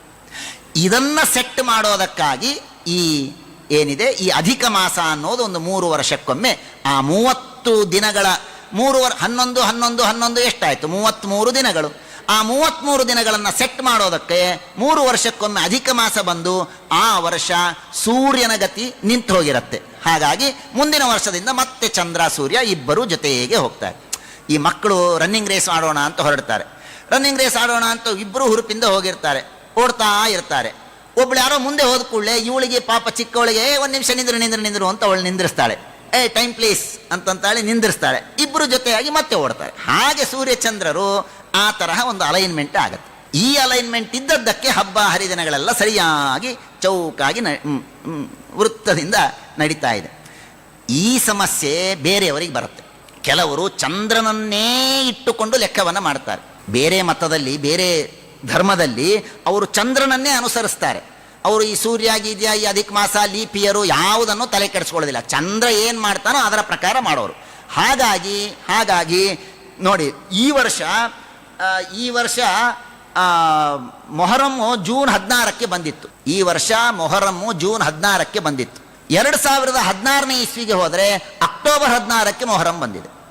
ಸೊ ಅವರ ಮೊಹರಮ್ಮು ಚಂದ್ರನ ಮೇಲೆ ಡಿಪೆಂಡ್ ಆದ್ದರಿಂದ ಅದು ಚೇಂಜ್ ಆಗ್ತಾ ಇರುತ್ತೆ. ಅದು ಅಕ್ಟೋಬರಿಗೆ ಬರ್ಬೋದು, ಜೂನಿಗೆ ಬರ್ಬೋದು, ಹಿಂದೆ ಹೋಗ್ತಾ ಹೋಗುತ್ತೆ. ಆ ಸಮಸ್ಯೆ ನಮ್ಮಲ್ಲಿ ಬರಬಾರದು ಅನ್ನೋದಕ್ಕೆ ಇಂಗ್ಲೀಷ್ ಕ್ಯಾಲೆಂಡರ್ನಲ್ಲಿ ಲೀಪ್ ಇಯರ್ ಅಂತ 4 ವರ್ಷಕ್ಕೊಮ್ಮೆ ಅವ್ರದ್ದು ಲೆಕ್ಕ ಬೇರೆ, ನಾವು 3 ವರ್ಷಕ್ಕೊಮ್ಮೆ ಈ 30 ದಿನವನ್ನು ಎಕ್ಸ್ಟ್ರಾ ಆ್ಯಡ್ ಮಾಡಿ ಅದನ್ನು ಅಲೈನ್ ಮಾಡ್ತೇವೆ ಅನ್ನೋದಕ್ಕಾಗಿ ಅಧಿಕ ಮಾಸದ ಆಚರಣೆಯನ್ನು ಮಾಡ್ತಾ ಇದ್ದೇವೆ ಅನ್ನೋದು ಸುಮ್ಮನೆ ಇಂಟ್ರೆಸ್ಟ್ ಇದೆ ಅನ್ನೋದಕ್ಕಾಗಿ ನಾನು ಹೇಳಿದ್ದು. ಸರಿ, ಹೀಗಾಯಿತು. ಇಂತಹ ಆ ಚಂದ್ರ ಸೂರ್ಯರು ಅದಾದ ಮೇಲೆ ಹಗಲು ಮುಗಿದಾಗ ಬೇಕಾದಷ್ಟು ಆಮೇಲೆ ವರ್ಷಗಳು, ದೇವತೆಗಳ 12,000 ವರ್ಷ ಅಂದರೆ ಒಂದು ಮಹಾಯುಗ. ಅಂದರೆ ನಮ್ಮ ಪ್ರಕಾರ 43,20,000 ವರ್ಷ ಅಂದರೆ ಒಂದು ಮಹಾಯುಗ. 1,000 ಮಹಾಯುಗ ಅಂದರೆ ದೇವತೆಗಳ 1,20,00,000 ವರ್ಷ ಅಂದರೆ ಅದು ಒಂದು ಹಗಲು, ಬ್ರಹ್ಮದೇವರ ಒಂದು ಹಗಲು. ನಿನ್ನೆ ಹೇಳಿದ್ದೇನೆ, ಬ್ರಹ್ಮದೇವರದ್ದು ಮಾತ್ರ ಅಲ್ಲ, ಜನಲೋಕದಿಂದ ಆರಂಭ ಮಾಡಿಕೊಂಡು ಮೇಲೆ ಇರುವ ಎಲ್ಲರಿಗೂ ಕೂಡ ಇಷ್ಟೇ ದೀರ್ಘವಾದ ಆಯುಷ್ಯ ಇರ್ತದೆ, ಅಷ್ಟೇ ರಾತ್ರಿ. ಆಮೇಲೆ ಹಗಲು ಮುಗಿದಾಗ ಬ್ರಹ್ಮದೇವರ ಒಂದು ದಿನದಲ್ಲಿ 14 ಮನ್ವಂತರಗಳು ಆಗತ್ತೆ. ಆ 14 ಮನುಗಳು ಸುತ್ತುತ್ತಾರೆ. ಇಂತಹ 360 ದಿನಗಳಾದರೆ ಬ್ರಹ್ಮದೇವರಿಗೆ 1 ವರ್ಷ, ಇಂತಹ 100 ವರ್ಷಗಳಾದರೆ ಬ್ರಹ್ಮದೇವರ ಪರ ಆಯುಷ್ಯ. ಇಂತಹ ಪರ ಆಯುಷ್ಯ ಭಗವಂತನಿಗೆ ನಿಮೇಷ ಇತಿ ಉಪಚರ್ಯತೆ, ದೇವರ ಒಂದು ನಿಮೇಷ ಅಷ್ಟೆ. ಇಂತಹ ದೊಡ್ಡ ಆಯುಷ್ಯವೂ ಕೂಡ ದೇವರಿಗೇನು ಲೆಕ್ಕಕ್ಕೆ ಇಲ್ಲ ಅಂತಹ ಭಗವಂತ. ಆದ್ದರಿಂದ ಅವನಿಗೆ ಹೇಳ್ತಾರೆ, ಗ್ರಹರ್ಕ್ಷತಾರಾ ಚಕ್ರಸ್ಥ ಪರಮಾಣ್ವಾದಿನಾ ಜಗತ್ ಅವಸಾನೇನ ಪರ್ಯೇತ್ಯನಿಮಿಷೋ ವಿಭು. ಎಲ್ಲ ಗ್ರಹ ನಕ್ಷತ್ರ ತಾರ ಎಲ್ಲ ಕಡೆಗೆ ಇದ್ದು ಭಗವಂತ ಈ ಎಲ್ಲ ಕಾಲವನ್ನು ನಿಯಮನ ಮಾಡ್ತಾನೆ ಭಗವಂತ. ಅಣು ಅಂದರೆ ದೇವರು, ಪರಮಾಣು ಅಂದರೆ ದೇವರು, ತ್ರುಟಿ ಅಂದರೆ ದೇವರು, ಸಂವತ್ಸರ ಅಂದರೆ ದೇವರು, ಎಲ್ಲವೂ ದೇವರು. ಹಾಗಾಗಿ ಇಡೀ ಜಗತ್ತಿನಲ್ಲಿ ಭಗವಂತ ಇದ್ದು ಯಸೃಜ್ಯ ಶಕ್ತಿ ಮುರುಧೋಚ್ಛ್ವಸಯನ್ ಸ್ವಶಕ್ತಿಯ. ಕಾಲ ಇಲ್ಲ, ತಿಳಿದುಕೊಳ್ಳಿ, ಕಾಲ ಇಲ್ಲ. ಜಸ್ಟ್ ಇಮ್ಯಾಜಿನ್ ಮಾಡಿ, ಒಲೆಯ ಮೇಲೆ ಪಾತ್ರೆಯಲ್ಲಿ ಅಕ್ಕಿ ಹಾಕಿ ನೀರು ಹಾಕಿ ಇಟ್ಟಿದ್ದೀರಿ, ಕಾಲ ನಿಂತೋಯ್ತು. ಅಕ್ಕಿ ಅನ್ನ ಆಗೋದೇ ಇಲ್ಲ. ವಾಚ್ ನಿಲ್ಲೋದಲ್ಲ, ವಾಚಿಂತ್ರೆ ಅಲ್ಲ, ಊಹೆ ಮಾಡಿ ಕಾಲವೇ ಮುಂದೆ ಹೋಗಲಿಲ್ಲ ಅಂದರೆ ಒಂದು ಅಕ್ಕಿ ಬೇಯೋದಕ್ಕೆ 20 ನಿಮಿಷ ಬೇಕು ಅಂತ ರೂಲ್ಸ್ ಇದ್ದ ಮೇಲೆ 20 ನಿಮಿಷವೋ 5 ನಿಮಿಷವೋ 3 ನಿಮಿಷವೋ ಅಂತೂ ಅದು ಏನಿದೆಯೋ ಆ ಸಮಯ ಆಗದ ಹೊರತು ಸೃಜ್ಯ ಶಕ್ತಿನೇ ಬರೋದಿಲ್ಲ. ಹುಟ್ಟೋದೇ ಇಲ್ಲ ಯಾವ ವಸ್ತು. ಹಾಗಾಗಿ ಜಗತ್ತಿನಲ್ಲಿ ಏನೇ ಹುಟ್ಟಬೇಕಾದರೂ, ಯಾವುದೇ ಒಂದು ವಿಕಾರ ಆಗಬೇಕಾದರೆ, ಹಾಲು ಹೆಪ್ಪು ಹಾಕಿದ್ದೀರಿ, ಕಾಲ ನಿಂತೋಯ್ತು, ಸ್ತಬ್ಧ ಆಗಿದೆ. ಮೊಸರಾಗೋದೇ ಇಲ್ಲ, ಕಾಲ ಬೇಕದು. ಕಾಲ ಇದ್ದರೇನೆ ಸೃಜ್ಯವಾಗತ್ತೆ ಜಗತ್ತು. ಆದ್ದರಿಂದ ಅಂತಹ ಭಗವಂತ ಅವನು ಪರ್ಯೇತ್ಯನಿಮಿಷೋ ವಿಭುಹು. ಭಗವಂತನನ್ನ ಅನಿಮಿಷ ಅಂತ ಕರೀತಾರೆ. ಶ್ರೀಮದಾಚಾರ್ಯರು ಅದಕ್ಕೆ ಕಾರಣವನ್ನು ಕೊಡ್ತಾರೆ. ಯಾಕೆ ದೇವರಿಗೆ ಅನಿಮಿಷ ಅಂತ ಕರೀತಾರೆ, ಅನಿಮಿಷ ಅಂತ ಯಾಕೆ ಕರೀತಾರೆ ಅಂತ ಶ್ರೀಮದಾಚಾರ್ಯ ಹೇಳ್ತಾರೆ. ನಿತ್ಯ ಜ್ಞಾನ ದೃಶಾ ನಿತ್ಯಂ ಲವಕಾಲಮಪೀಶ್ವರ ಪಶ್ಯೇತ್ ತಾತ್ಕಾಲಿಕಂಚೈವ ತಸ್ಮಾದ್ ಅನಿಮಿಷೋ ಹರಿಹಿ. ದೇವರನ್ನ ಅನಿಮಿಷ ಅಂತ ಯಾಕೆ ಕರೆಯೋದು ಅಂದರೆ, ಅತೀ ಸೂಕ್ಷ್ಮವಾದ ಕಾಲವನ್ನು ದೇವರು ಅನುಭವಿಸ್ತಾನೆ. ಆ ಸೂಕ್ಷ್ಮವಾದ ಕಾಲದಲ್ಲಿ ಏನೆಲ್ಲ ಘಟನೆಗಳಾಗತ್ತೋ ಅದನ್ನು ದೇವರು ನೋಡ್ತಾನೆ. ನಮಗೆ ಸಾಧ್ಯವಿದೆಯಾ? ಉಪನ್ಯಾಸ ಎಷ್ಟೊತ್ತಾಯಿತು? 2.5 ಗಂಟೆ ಆಯಿತು. ಸೊ 2.5 ಗಂಟೆಯನ್ನು ನಾವು ಫೀಲ್ ಮಾಡ್ಬೋದು. 1 ನಿಮಿಷ, yes we can feel. 30 second ಅನುಭವಿಸ್ಬೋದು. 1 ಸೆಕೆಂಡು ಸಾಧ್ಯ ಇಲ್ಲ. 1 ಸೆಕೆಂಡ್ ಒಳಗೂ ಅನೇಕ ಭಾಗಗಳಿದೆ. ಏನು ಗೊತ್ತಾಗತ್ತೆ ನಮಗೆ? ಆ 1 ಸೆಕೆಂಡಿನ ಒಳಗಿನ ಆ ಭಾಗದಲ್ಲಿ ಏನೇನು ನಡೆಯತ್ತೇ ಗೊತ್ತಾಗೋದಿಲ್ಲ ನಮಗೆ. ನಾವು ಕಾಲದಲ್ಲಿ ಓಡಾಡ್ತಾ ಇದ್ದೇವೆ, ಆದರೆ ಆ ಸೂಕ್ಷ್ಮ ಕಾಲದಲ್ಲಿ ಏನಾಗತ್ತೇ ಗೊತ್ತಾಗೋದಿಲ್ಲ. ಅದು ದೇವರು ಮಾತ್ರ ಗೊತ್ತಾಗತ್ತೆ. ಪರ್ಯೇತ್ಯನಿಮಿಷೋ, ಅನಿಮಿಷ ಎಂಬುದಾಗಿ ದೇವರನ್ನು ಕರೀತಾರೆ. 1 ಸೆಕೆಂಡಿನಲ್ಲಿ ಎಷ್ಟು ಸೂಕ್ಷ್ಮ ಭಾಗ ಇರಬಹುದು? ಯಾರಾದರೂ ಊಹೆ ಮಾಡ್ತೀರಾ? 1 ಸೆಕೆಂಡ್ ನಿಮಗೆ ಕೊಟ್ಟು ಅದನ್ನು ಪಲ್ಯ ಚೆನ್ನಾಗಿ ಸಣ್ಣಗೆ ಹೆಚ್ಚೋರು ಯಾರಾದರೂ ಇದ್ದರೆ ಆ 1 ಸೆಕೆಂಡನ್ನು ಹೆಚ್ಚು ತೋರಿಸಿ. ಎಷ್ಟು ಹೆಚ್ಚುತ್ತೀಯಪ್ಪ ನೀನು? ಒಂದು 100 ಭಾಗ, 200 ಭಾಗ, ಎಷ್ಟು ಭಾಗ ಮಾಡಬಹುದು? ವಿಜ್ಞಾನ ಹೇಳುತ್ತೆ. ಇವತ್ತು ನಾನು ಗೂಗಲ್ ಜ್ಞಾನಿಯೇ, ನಾನೇನು ಭಾರಿ ವಿಜ್ಞಾನಿ ಓದ್ದವನಲ್ಲ. ಗೂಗಲ್ಲೇ ನನಗೆ ಗುರುಗಳು ಈ ವಿಷಯಕ್ಕೆ. ಹಾಗಾಗಿ ಅದರ ಆಧಾರದ ಮೇಲೆ ನಾನು ಹೇಳ್ತಾ ಇದ್ದೇನೆ.